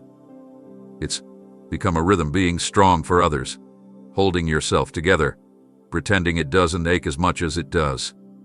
You've built walls to protect yourself, but those same walls have also kept you from stepping fully into the life I've prepared for you. You keep reaching for more while still tethered to who you were in your pain. But I want to say this clearly. You are no longer defined by what happened to you. You are not the sum of your wounds. You are the testimony of my healing. You see the scar, but I see the strength it took to get there. You see what was lost, but I see what I'm restoring. You still identify with the version of you that was abandoned, overlooked, betrayed, but I see who you are becoming in my presence. The healing I'm doing isn't just about softening the sting of yesterday. It's about giving you a new identity that isn't built on pain, but on promise. A future that doesn't echo trauma, but sings of transformation. You've let your wounds write your name for too long. You've introduced yourself by your history, by the titles given to you during moments of pain, broken, forgotten, unworthy. But I call you something else. I call you whole. Not because everything around you is perfect, but because my power in you is. I don't see your healing as a distant goal, I see it as a living process, happening now, breath by breath, layer by layer. Every time you show up to life when you'd rather hide, every time you choose kindness over bitterness, every time you take a step even when fear is screaming you're healing. You're stepping into the new identity I've already written over you. But now, I need you to believe it. I need you to stop waiting until everything looks different to live like you're free. I need you to start seeing yourself the way I do, not as someone who is barely making it, but as someone who is rising with power. Yes, healing can be slow. Yes, there are days you will remember what once broke you. But those memories no longer get to define your direction. They may remind you of where you've been, but they will not dictate where you are going. I'm leading you forward now. You are more than your story of survival. You are a vessel of hope, a picture of restoration, a life that speaks louder than pain ever could. People will look at you and wonder how you still love the way you do, how you forgive, how you smile with sincerity, and it will be because you finally stopped letting your wounds name you. You'll tell them it was me, not because I erased what happened, but because I rewrote what it meant. I turned what was meant to destroy you into something sacred. Let go of the names your past called you. Let go of the identity pain tried to sell you. You are not what they did. You are not what you went through. You are not even who you were in your worst moments. You are who you are becoming in my hands, whole, strong, courageous, new. Let your focus shift now from what hurt you to what healed you, from who left you to who stayed, from what was broken to what is now being built. This is your new foundation, not the wound, but the wonder of what I've done. And I will continue to do it. Because your life is not a monument to pain. It's a living, breathing, beautiful story of healing. And it's just getting started. There have been lies whispered to you in moments of weakness. Lies that sounded like truth because they were repeated so often, sometimes by others, and sometimes by your own wounded thoughts. Lies that told you you'd never measure up, never change, never be enough. Lies that said you were too damaged to be used, too late to begin again, too far to be reached. They didn't always shout. Sometimes they came disguised as logic, as realism, as self-preservation. They came softly, but they came often, and little by little, they began to shape how you saw yourself. But just because something is familiar doesn't mean it's true. And I want to tell you, this is the moment where the lie loses its power. This is where truth begins to take root. You were never meant to live under the weight of distortion. You were made to live in the light of my voice. And my voice does not condemn, it calls. It does not accuse, it affirms. It does not trap, it frees. The lies served one purpose: to limit you. They were crafted to keep you doubting your worth, silencing your voice, and shrinking your steps. Because the moment you begin to believe what I say about you, everything changes. Fear loses its grip. Shame can no longer lead. Guilt no longer speaks for you. And you begin to move, not out of fear of failing, but out of faith that I am with you even if you fall. That's what the lies were terrified of. You're awakening. But now, it's time to confront them, not with anger, but with clarity. It's time to examine every narrative you've accepted and ask, did this come from the one who made me? Because if it didn't, it has no right to remain. The thought that says, I'll always be this way, it's a lie. The thought that says, no one truly sees me, it's a lie. The idea that you are tolerated but not treasured, that you're replaceable, forgettable, or invisible, none of that ever came from me. I didn't plant those seeds, so they don't get to take root. I know how deeply some of these words have been buried. I know they became your inner language, automatic, constant. But today I want to begin replacing them. Not just with positivity, but with truth. You are not a burden. You are a blessing. You are not behind. You are becoming. You are not defined by what you lack. You are called by what I've placed in you. You are not merely surviving, you are being strengthened for something sacred. The truth may feel foreign at first. It may feel too big, too kind, too generous to be real. But give it space. Let it settle. Let it speak louder than the echoes of unworthiness. Because the truth doesn't need volume, it just needs your agreement. And once you agree, transformation begins. Not because you're pretending something is true, but because you're finally stepping into what has always been true since the beginning, before the wounds, before the words, before the fear. The truth is, I've never stopped believing in who I created. I haven't adjusted my love to match your performance. I haven't rewritten your future based on your mistakes. I haven't lost hope in your ability to reflect me. The lie says you're too far gone. The truth says, come closer. The lie says, you've ruined it. The truth says, I'm still restoring it. The lie says this is just who you are. The truth says, you're being made new. So today, speak the truth even when it feels strange. Walk in it even when your feelings resist. Stand in it even when the lie tries to crawl back in. Let it be your mirror. Let it be your compass. Let it rewrite the story you've been telling yourself. You are not the lie. You are not the failure. You are not the voice of your past. You are mine. You are chosen. You are clean. You are whole. And now, you're free to live like it. You've spent so much time trying to get everything right, trying to be enough, trying to meet the standard, trying to keep all the pieces together so that I would be pleased with you, or so others wouldn't see you fall. You've placed pressure on yourself to avoid mistakes, to never disappoint, to stay strong even when your soul was exhausted.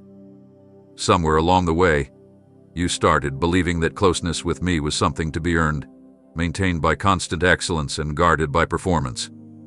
But I want to bring you into a new understanding today. I never asked you for perfection. I asked for your heart. I never needed your flawless record.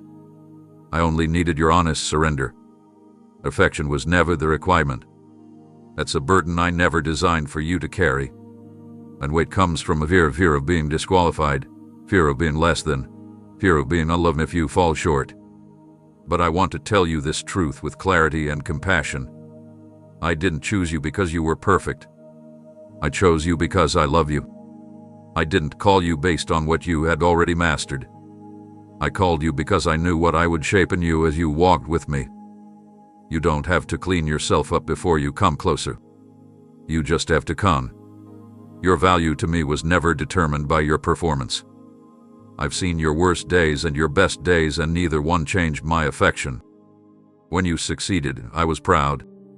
When you stumbled, I stayed. You've apologized for things that I already covered with grace.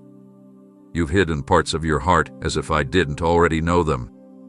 But I never turned away from your struggle. I moved toward it. I stepped into your weakness not to expose you, but to restore you. Because where your ability ends, that's where my power begins. Surrender is not about giving up, it's about letting go of the illusion that you must carry this all alone. It's not a resignation of effort. It's an invitation for my strength to meet you in your humanity. You keep trying to fix everything before lifting your hands, but I just want you to lift them in the middle of the mess. Let me into the chaos. Let me sit with you in the unedited version of your life. Let me see what you're afraid to admit. I already know, and I'm not afraid of your flaws. I'm not seeking a perfect vessel, I'm seeking a willing one. I don't need someone who never struggles. I need someone who never stops returning to me. I can do more with an honest heart than a polished image. I can do more with surrender than with skill.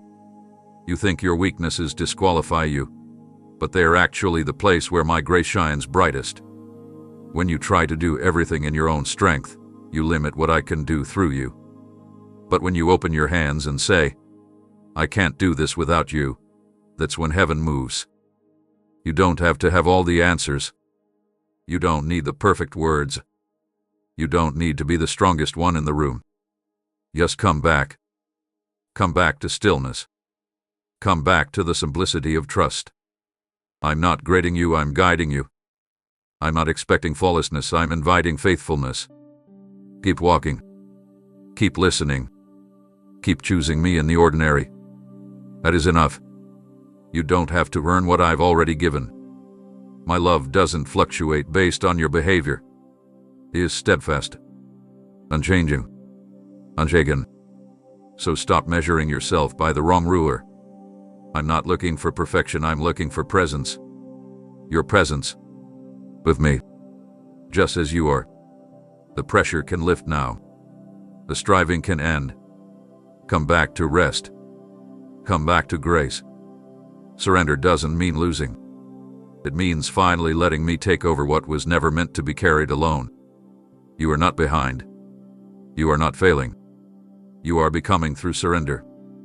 You've been taught to hide your frailty, to present only the polished version of yourself, to filter your emotions, cover your fears, and carry yourself like someone who never stumbles. Somewhere, you picked up the belief that strength is what attracts my favor, that if you can stay composed, disciplined, and unwavering, then you'll remain worthy of my presence. But I need you to hear the truth that has always been waiting beneath the noise. I'm not drawn to your perfection. I'm drawn to your honesty. Your weakness has never made me turn away. In fact, it's what moves my heart toward you. When you try to impress me with performance, you keep me at a distance. But when you come to me with open hands, even trembling ones, I rush in. I don't need you to pretend. I don't need you to fix yourself before approaching me. I want the real you, the version that cries, the version that questions, the version that sometimes wonders if they're enough. I want you to know that I see all of it, and I'm not offended by your struggle. I'm not disappointed by your pain. I'm not surprised by your doubts. I already knew what would break you before you were broken. I knew what would tempt you before you were tempted. I knew the patterns you'd wrestle with, the choices you'd regret, and the moments you'd feel too fragile to move forward. And I still chose you. I still called you. I still placed my spirit within you, not as a reward for strength, but as a promise for your weakness. My power is not hindered by your humanity, it rests perfectly upon it. You see weakness as something to escape. I see it as the very place I want to dwell. When you are weak, you are most aware of your need for me. That awareness creates space for intimacy, for dependence, for grace to do its deepest work. If you were always strong, you might think you didn't need me at all. But you've learned sometimes through pain that your limitations are not your end. They are the beginning of something supernatural. I never expected you to carry the weight of life alone. I never asked you to pretend the pain wasn't there. When you feel like you're falling apart, that's not the moment I step back. That's when I hold you tighter. I meet you in the breakdown. I speak in the confusion. I surround you in the chaos. You don't have to clean yourself up to be worthy of my presence. You just have to let me in. So stop apologizing for being human. Stop condemning yourself for being tired. Stop believing that you must always be fearless, joyful, strong, and unshakable. Even I wept. Even I sweat drops of blood. Even I felt the weight of sorrow so heavy that I cried out in anguish. Your pain doesn't separate you from me, it connects us. It's the place where I remind you that I've been there. And I'm still here. Your weakness is not shameful, it's sacred. It's an invitation for me to be your strength, your peace, your anchor. You don't need to perform strength for me to move on your behalf. You need only to yield. Yield your pride. Yield your pretense. Yield your effort to earn what I've already promised. And you will see. I never needed you to be perfect, I just wanted you to trust me enough to show up as you are. You may feel unqualified by your emotions, your fatigue, your flaws, but I have never measured you by the things the world considers power. I measure by surrender. I bless brokenness that is offered. I use hearts that stay soft, even when they are sore. And I move through lives that say, Lord, I can't do this without you. That is where heaven meets earth in weakness wrapped in trust. So come to me not polished but present, not ready but real. I will meet you in the place where you feel least capable and show you just how strong I've always been. Your weakness has never been your disqualification. It's been the doorway to the greatest closeness you will ever know. You've spent so many days asking why things haven't moved faster, why certain doors still haven't opened, why the answer hasn't come, why the season keeps stretching longer than you expected. You've watched others receive what you've been praying for. You've kept a brave face, but in the quiet, you've wrestled with frustration, even disappointment. There have been nights where your hope whispered, maybe it's just not going to happen, and you've questioned whether I even heard you at all. But today I want to settle your heart in this truth. The waiting has not been me withholding, it's been me preparing. I haven't overlooked you. I haven't forgotten your prayers.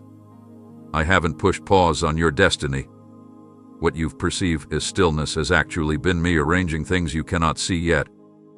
While you've been wondering if anything is happening, I've been building beneath the surface, setting divine alignments in motion, shifting things inside of you that will sustain the promise, maturing you for what's ahead.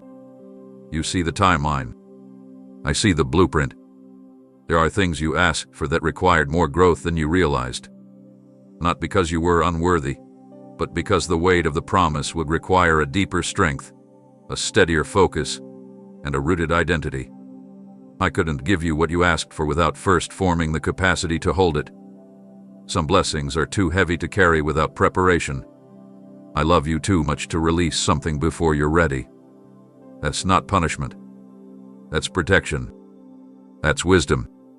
You may think you've been standing still, but you haven't. You've been evolving in ways that can't be captured in words. You've developed endurance through every delay. You've cultivated discernment through every silence. You've grown in compassion while you waited, not just for your turn, but as you watched others receive theirs. These invisible victories matter. They're not wasted time, they're sacred soil, and they are producing a harvest far beyond what your eyes can see right now. I didn't bring you this far to stop here. I didn't ignite dreams in your heart to tease you with what could have been. I placed those dreams there because they align with something I'm doing through you, and I've been working faithfully and intentionally to make sure what's ahead will not crush you. I'm not rushing. I'm building.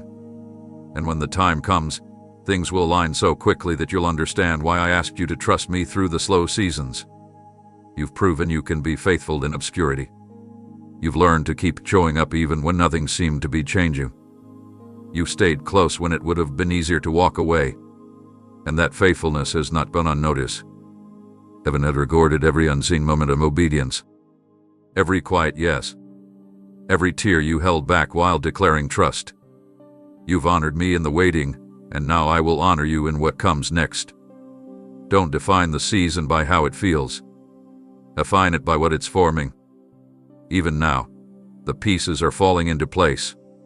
The people you'll need are being positioned. The resources are being arranged.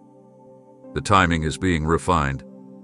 And while your heart has been growing weary from holding expectation for so long, I am breathing fresh strength into you.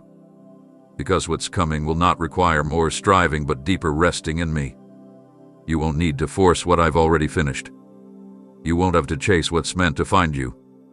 When I open the door, it won't be with strain, it will be with clarity and peace. You won't have to convince anyone that you're ready, because your character will speak louder than your words. And when it happens, you'll know it wasn't random. It was right on time. So hold your hope a little longer. Not blindly, not out of obligation, but because I am trustworthy. I've never wasted a season, and I'm not about to start now. You've been prepared, not punished, positioned, not delayed, and soon you'll see why the wait was not empty, it was everything, and it has made you ready. There are moments in your life that you've marked as final. Moments where something broke, something ended, something fell apart so completely that you couldn't see beyond the wreckage. You labeled it a failure, a dead end, a chapter closed. Maybe it was a relationship that dissolved, a dream that never came to life, a door that slammed shut without warning. You stood in the silence afterward and whispered, "This is it. It's over." But I want you to know this. What you called finished was actually the beginning of something sacred. I don't end stories, I rewrite them. You've been grieving what didn't work out. And I understand that pain. You had expectations, timelines, prayers that you poured yourself into. You invested your heart, your energy, your faith. And when the outcome looked different than what you believed for, it felt like a defeat. But not every ending is a loss. Some endings are my mercy. Some closures are my kindness in disguise, interruptions to rescue you from what you didn't see coming. You felt like it all crumbled, but I was clearing the ground for something stronger, deeper, and more aligned with who you are becoming. There are things you wouldn't let go of, so I allowed them to break in your hands, not to harm you, but to help you finally release them. Because I saw that what you were holding was too small for what I planned next. Sometimes, beginnings wear the disguise of endings. And unless you let me define what's unfolding, you'll keep mislabeling growth as loss. You thought the collapse was your fault.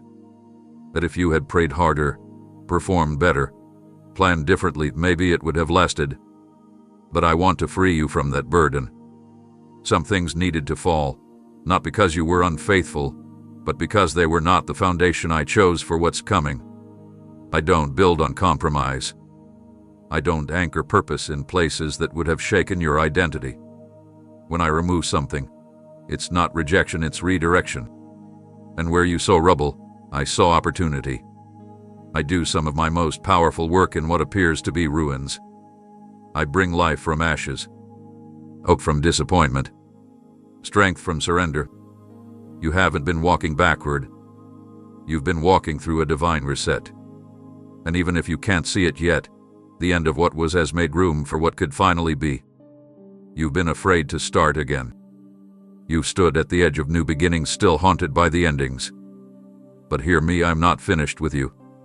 What was lost is not the conclusion. It was the clearing. I'm breathing into places you assumed were forever closed. And not with a copy of the past, but with something entirely new. Different in shape, deeper in meaning. Built not from pressure to prove, but from peace that surpasses all understanding. This time, you won't have to force it. This time, it won't require pretending. This time, you will move from rest, from clarity, from a place of knowing who you are and who I've always been. The version of you emerging now is one who has tasted emptiness and still chosen to believe. That kind of faith is the soil where miracles grow. So lift your eyes again. What ended didn't bear you, it birthed something inside you. Something resilient. Something that refuses to settle for surface-level comfort. You're not starting from scratch. You're starting from experience, from wisdom, from the deep well of understanding that only walking with me through valleys could give you. I'm not recycling your past. I'm redeeming it. And I will use every shattered piece to build a testimony that silences shame and echoes my faithfulness. The chapter you thought would break you will become the one that builds others. And you will look back not with regret, but with awe. Because you will see what I was doing the whole time, not ending your story, but rewriting it in love, grace, and power. This isn't the end. It's where I begin again with you. You've been living in a kind of quiet tension, waiting, bracing, holding yourself together in places no one else sees. There's a part of you that's been trying to stay composed while carrying the invisible weight of uncertainty. You've smiled in conversations, continued your routines, nodded through the noise, but beneath it all, you've been holding your breath. Not just physically, but emotionally, spiritually. You've been waiting for the next disappointment, the next delay, the next shift that might shake the little ground you've gained. I see that. I've seen how long you've stayed in that quiet place of inner suspension. And I want you to know, you can exhale now. You've carried so much without letting anyone truly see the toll it's taken.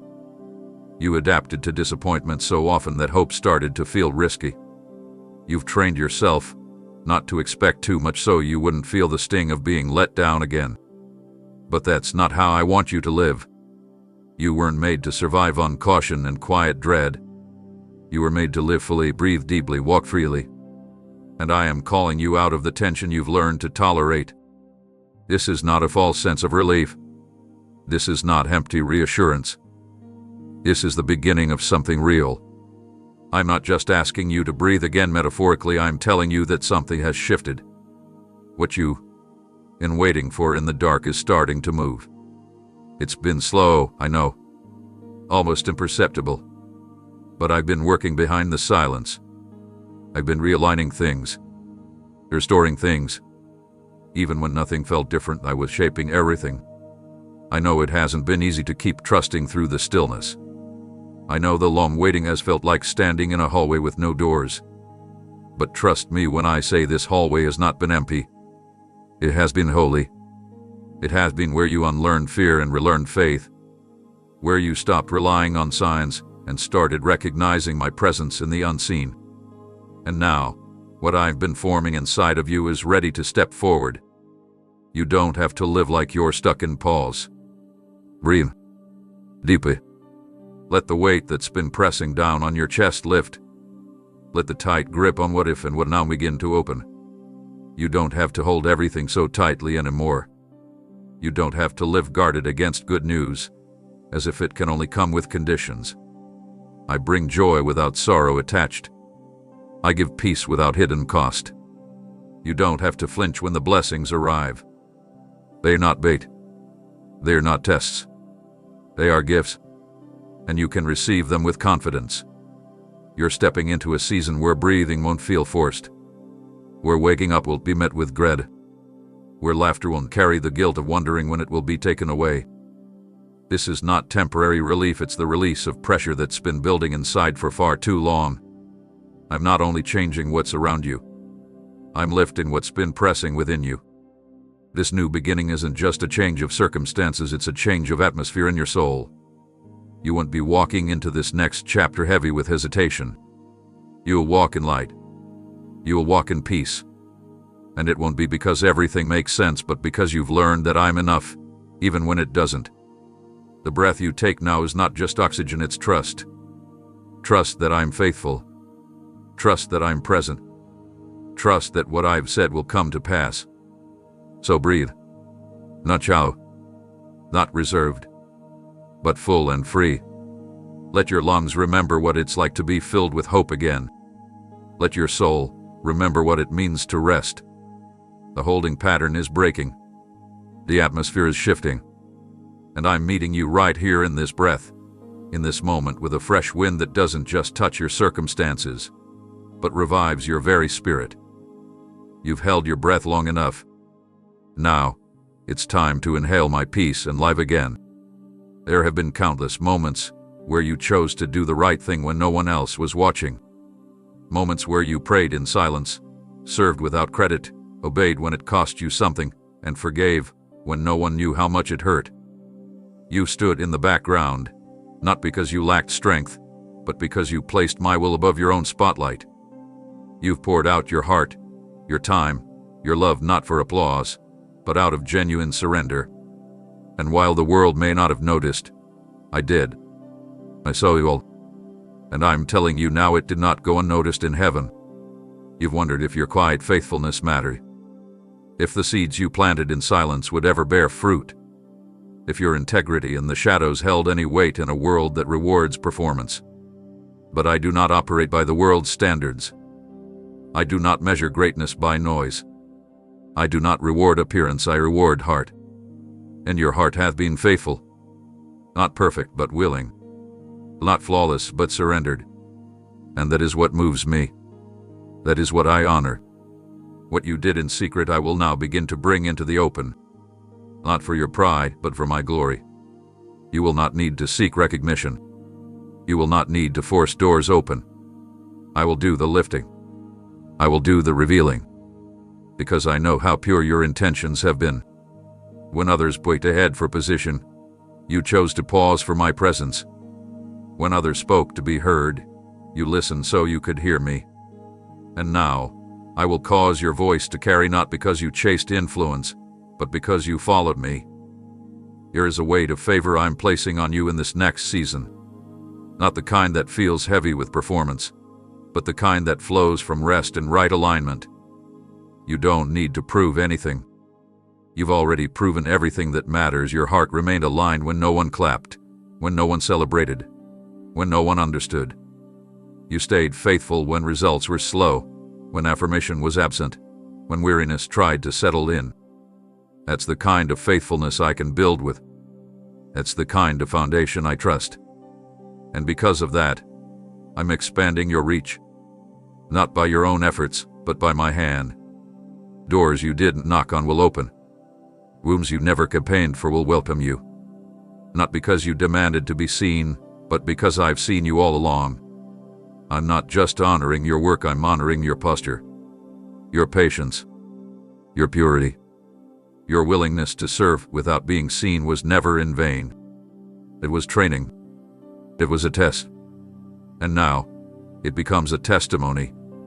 You've watched others be celebrated while you stayed in the shadows.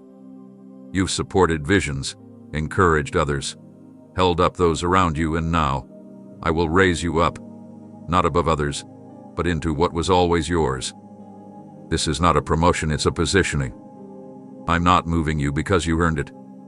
I'm moving you because you're ready, because your character has caught up with your calling. And now, the weight of the influence I'm giving you won't crush you. It will flow through you like oil, pure, steady, and holy. This is not about fame. It's about faithfulness being fulfilled. I will set you in places that require wisdom, and you will speak with a grace refined in fire. I will entrust you with more, because you didn't chase more, you stewarded what you already had with excellence and humility. And I am a rewarder of those who seek me, not status. So don't be surprised when honor begins to find you. When your name is mentioned in wombs you never entered. When favor falls in places you didn't pursue. This is not random. This is not luck. This is harvest from seeds sown in secret. This is me fulfilling what I always planned for you. You've passed the test that no one else could see, and now, I will do what only I can do. The world is about to witness what heaven already affirmed. And it will be clear this wasn't by might, nor by power, but by my spirit. There are wounds you've carried that didn't just cause pain, they took something from you. They didn't just leave a scar, they left empty places in your spirit. You lost time. You lost trust. You lost parts of yourself you didn't even realize were slipping away while you were focused on surviving. You've tried to move forward, and you have. But there are moments when you still feel the emptiness, the laughter that doesn't come as easily, the joy that feels muted, the fire that once burned bright but now flickers with hesitation. I know. And I want to speak to those places. Not just to heal them, but to restore what they once carried. You see, I don't stop at mending the surface. I go deeper into the forgotten rooms of your heart where loss settled in silently. I step into the memories that you no longer revisit because they feel too tender to touch. I walk into the places where you lowered your expectations, not because I asked you to, but because disappointment made you afraid to hope again. But I'm not afraid of your silence, your hesitations, or your protective walls. I've come to rebuild what was broken and restore what was lost in the process. There is restoration waiting for you that has nothing to do with returning to how things were, but everything to do with becoming who you were always meant to be before the heartbreak, before the betrayal, before the unexpected loss changed the way you saw yourself and your future. I saw every tear you never let fall. I heard every unspoken question. I know how much strength it took to keep going, how many smiles you gave while your heart was still aching. And now, I am not only addressing the pain, I am returning to you what the pain tried to take. I'm restoring your laughter not as a mask, but as a sound that flows freely from a whole heart. I'm restoring your energy not driven by pressure, but by peace. I'm restoring your wonder the way you used to look at life before fear narrowed your vision. You haven't outgrown these things. They've just been buried under weariness. But I am lifting that weight now, layer by layer, until you feel light again, not because the road is easy, but because you're not walking it alone. What you thought was permanently gone, joy, creativity, boldness, innocence, trust, I am bringing it back. Not in the same way, not as a copy, but renewed, refined, deeper. You are not going back to the old you. You are moving forward into a healed you. A wiser you. A version of you who can hold joy and grief in the same hands and still choose gratitude. A version of you who doesn't just recover from pain, but carries the power to help others through it. And no, this restoration won't always come in a moment. Sometimes it's quiet. Sometimes it's slow. But it will be steady. It will be lasting. Because I'm not rushing to patch things, I'm rebuilding from the inside out. I'm giving you back your voice, your rhythm, your ability to feel deeply without fear. I'm restoring your ability to dream without bracing for disappointment. And even in the areas you thought were beyond repair, I am weaving in beauty you didn't know was possible. What was stolen will not have the final word. What was lost will not define the rest of your life. I am not just the God who comforts, I am the God who restores. Fully, generously, intimately. And that restoration will be a testimony, not only of survival but of redemption. It will be clear that what once nearly broke you became the ground where my goodness took root. So let your heart open again. Slowly if needed, but surely. Let me breathe life into the dry places. Let me return the color to what's gone dull. You're not too far removed from joy. You're not too damaged for delight. And nothing you've lost is beyond my power to redeem. I'm not only healing what hurt you, I'm restoring what it tried to erase. And this time, it will be even more beautiful. You've become so good at holding yourself together that even you forgot how long it's been since you felt truly alive. Not just functioning, not just enduring, but living. You've gotten through days by pushing forward, doing what needed to be done, staying strong when it felt like everything around you could crumble at any moment. And I see how much that's cost you. I see the toll it's taken, not just physically, but emotionally, spiritually. You've been in survival mode for so long that the thought of thriving almost feels irresponsible. But I didn't create you to merely endure life. I created you to experience it with fullness, with freedom, with joy that doesn't wait for perfection to arrive. Survival taught you discipline. It taught you how to keep moving through grief, how to press forward through pain, how to find strength in scarcity. But now I'm shifting you into something new. A season where the pressure lifts and your soul can breathe without guilt. A chapter where I'm not just carrying you through storms, I'm inviting you to walk with me in stillness, in beauty, in restoration. Not every moment has to be a battle. Not every step has to be uphill. There's a rhythm of grace I'm drawing you into, and it begins by trusting that you no longer have to fight to stay afloat. I've watched you adapt to difficult seasons. I've seen how quickly you adjust when trouble comes. You anticipate disappointment before hope even has a chance to speak. You brace yourself before good things as if peace is always temporary. But I'm changing that narrative. I'm teaching you how to live from a place of security, not survival. You won't always have to hustle for peace. You won't always have to scan the horizon for threats. I'm placing you in a space where healing becomes your default, not your exception. Where laughter doesn't feel borrowed. Where rest isn't a reward, it's your rhythm. Living doesn't mean chaos disappears. It means learning how to remain grounded in me, even when life is unpredictable. It means learning how to enjoy what's in front of you without fearing what's around the corner. It means trusting me not just with your emergencies, but with your everyday. I'm not just the God who rescues, I'm the one who rejoices with you in the quiet, the steady, the new beginnings that don't feel dramatic, but are deeply sacred. I want to reintroduce you to the beauty you stopped looking for. The joy in small things. The contentment in now. The freedom that comes when you no longer measure yourself by how much you can carry, but by how open you are to receive what I'm giving. You're not weak for needing rest. You're not irresponsible for slowing down. You're not behind because you stopped striving. You're aligning. And in that alignment, you'll find that life becomes less about surviving one thing after another, and more about abiding with me in everything. You've proven your resilience. You've shown your endurance. But now, I want to show you what it means to live without constantly looking over your shoulder.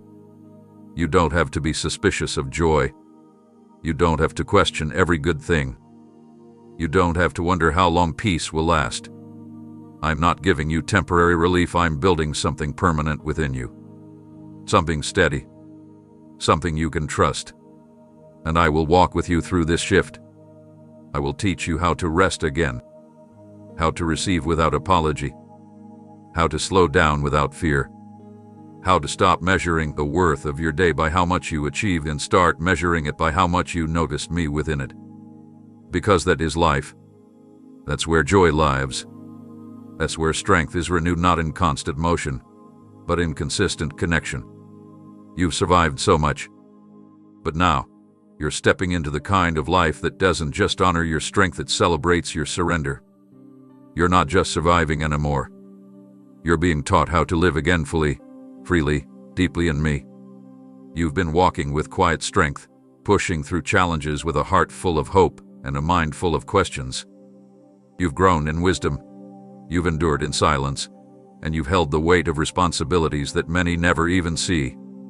You've smiled when you were tired, served when you were stretched, and poured out love when your own cup felt empty. And though you never said it out loud, I know there are moments you wonder if anyone truly understands how much you're carrying. There are days where the strength others admire feels like a burden no one offers to help you bear. But I want you to hear me clearly.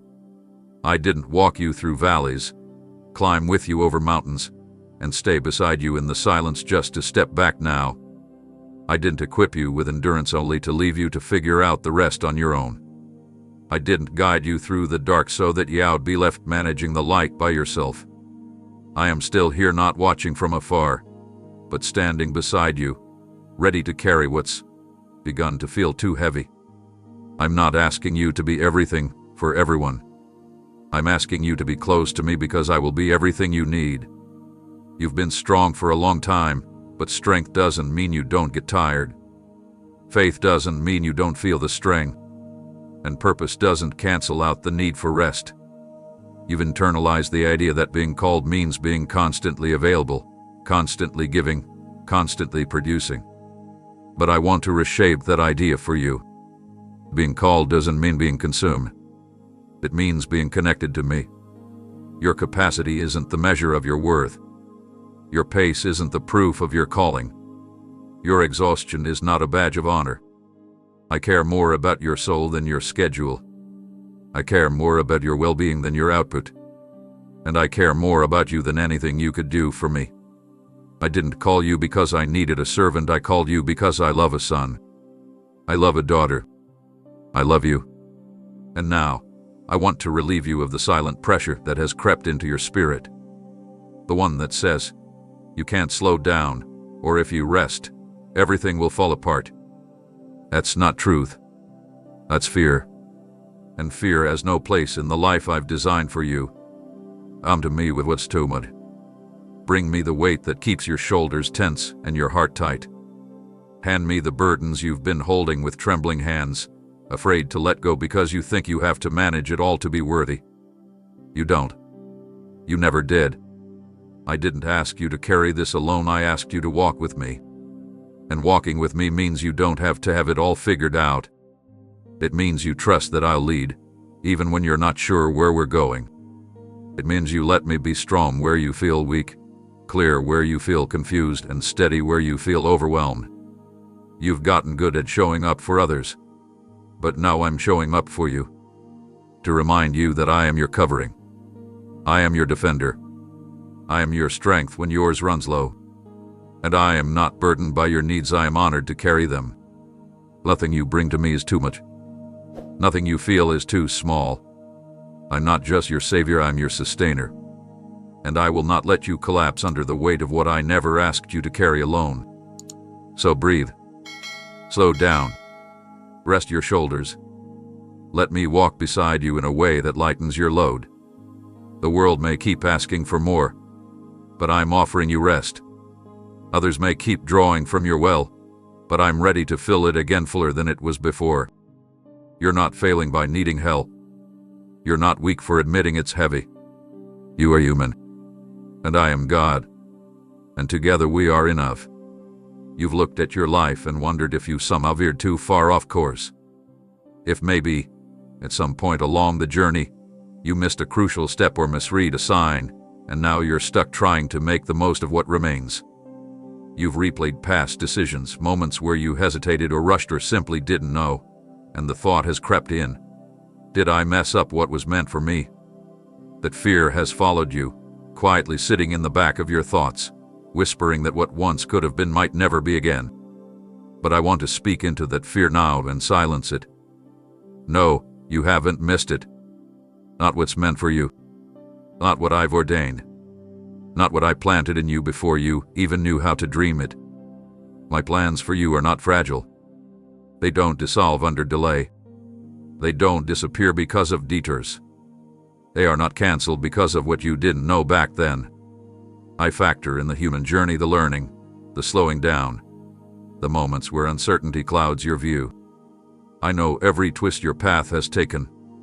And still, I am guiding you toward everything I promised.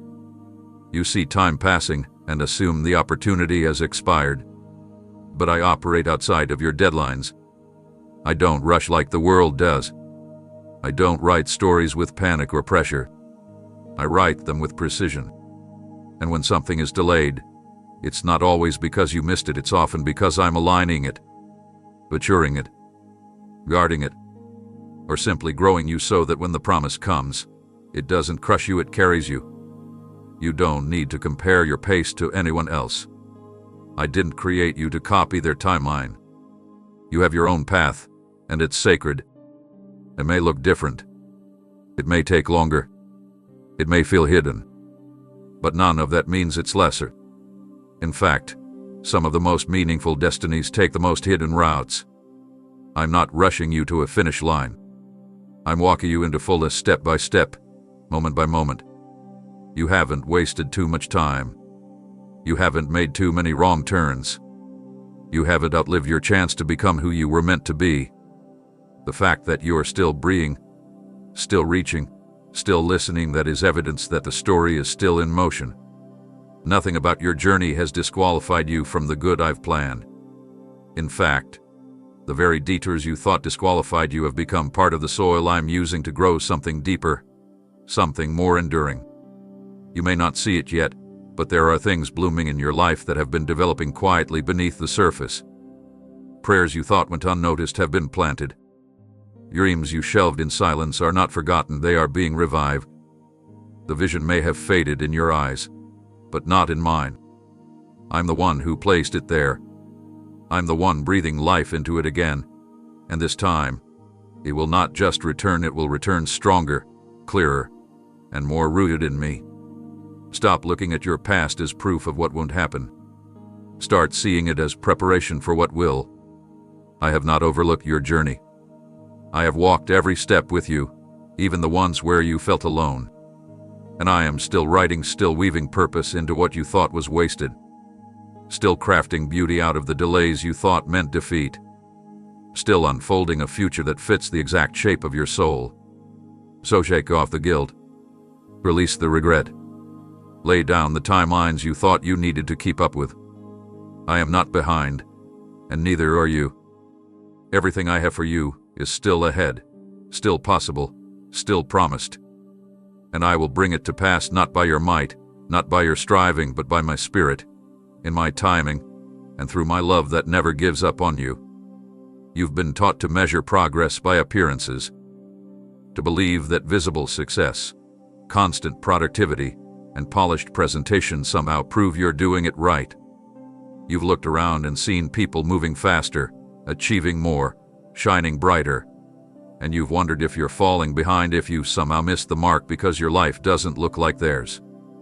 But I need you to hear this clearly. What I'm doing in you is not for show. I'm not building something for others to admire. I'm building something that can carry weight. Something real. Something that can stand when everything around it shifts. You spent seasons hidden, misunderstood, even overlooked, not because you lacked value, but because I've been working beneath the surface. I've been growing roots, not branches. I've been deepening your foundation, not decorating your walls. Because if the structure is shallow, the beauty won't last.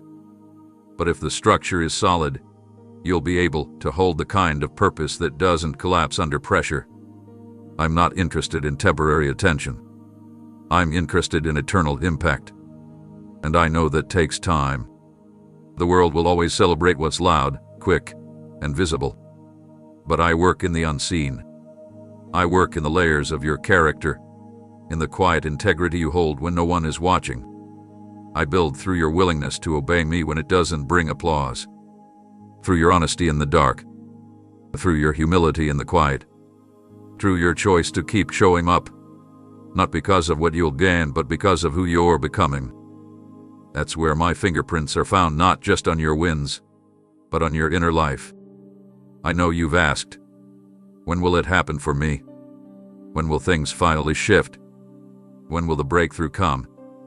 And I tell you, it's already happening. Not in the flashy way the world defines breakthrough, but in the slow, sacred way I define growth.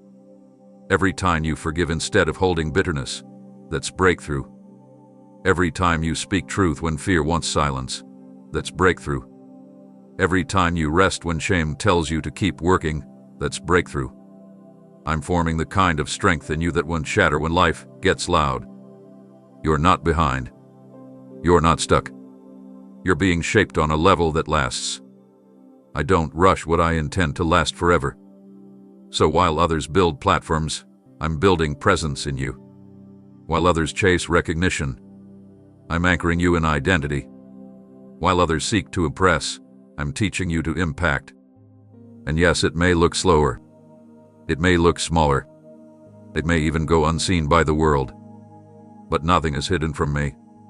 And everything I build with you has a purpose that stretches beyond this moment. Soon, you'll begin to see the fruit of this slow, steady forming.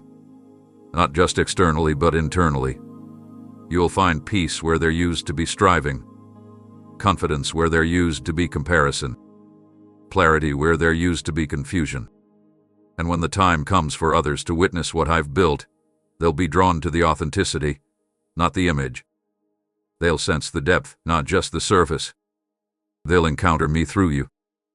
So don't train real for rushed. Don't exchange deep for dazzling. I'm not calling you to perform.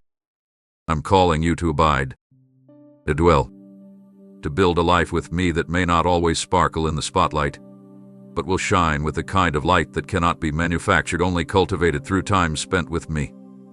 You don't need a stage to prove you're walking with me. You don't need applause to validate your process. You only need to remain. And I will make sure that what we build will endure storms, outlast trends, and reveal my heart to those who cross your path. You are not late. You are not less. You are not lacking. You are being built. And what I build, I sustain not just for a season, but for eternity. You've come through so much. You've wrestled with questions that had no easy answers. You stood in places where clarity was absent and still chose to believe. You've carried burdens that no one else fully understood. You've navigated change, disappointment, waiting, and surrender. And yet, here you are, not perfect, not polished, but present. And that is everything to me. Not because I need you to arrive at some spiritual finish line, but because I want to walk with you as you grow, one step at a time. This entire journey, every whisper of encouragement, every truth I've spoken, every moment your heart leaned in has not been about reaching a destination. It's about awakening to the kind of relationship I've always wanted with you. One that is not confined to mountaintop experiences or desperate prayers, but one that walks with you in the ordinary, that lives in your breath, your rhythm, your everyday moments. One that never asks you to strive for worthiness, but to dwell in love. I'm not just near you when you're strong. I'm not just speaking when things are falling apart. I'm here when you rise, when you rest, when you're laughing, when you're unsure. I don't disappear between encounters. I stay. I'm not just a voice in the valley or a light on the mountain. I am the constant presence in every step you take. And now, I want to invite you into a deeper awareness of that presence. This isn't about doing more. It's about knowing me more. It's about looking for me in places you once overlooked, in quiet moments, in pauses, in ordinary conversations. I want to be the one you talk to first, not because you have to, but because you want to. I want to show you that you're not walking toward me, you're walking with me. You're not searching for me from a distance, I'm closer than your next breath. You don't need to perform to remain in this connection. You don't need to prove anything to keep it. My love was never a reward, it was the foundation. And now that foundation is calling you into a more personal, more intimate, more constant companionship. No longer waiting for dramatic moments of revelation, but learning to recognize my voice in the quiet, my nearness in the unnoticed, my movement in the slow unfolding of your days.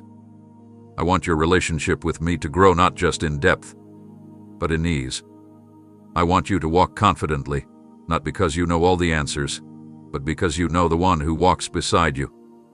I want you to stop waiting for permission to live fully and realize that I've already given it. I want you to live not just with a purpose, but with my presence saturating every part of your being. Let me teach you how to live like someone who belongs, who doesn't question if they're welcome at my table, who doesn't second-guess whether they're spiritual enough, good enough, ready enough. Let me remind you that you are mine, and that is enough. That's where everything begins. That's where everything flows from. That's the posture that changes everything, not striving, but staying. You haven't reached the end of this message, I've simply walked you to a new beginning. A place where you don't have to wait for another word to feel close to me. A place where you carry the awareness of my love into everything you do. The grocery run, the quiet drive, the simple moments that once felt separate from your spiritual life. I want to be in all of it, not just as your God, but as your friend, your guide, your steady hand when you feel unsteady. So walk with me, not ahead of me, not behind me, with me. Let every day be a continuation of what I've already spoken. Let every breath be a reminder that I'm still here. I'm still leading. I'm still loving. And I'm not going anywhere. This isn't the end of what I want to tell you. It's just the beginning of everything I want to show you as we walk forward together. Amen.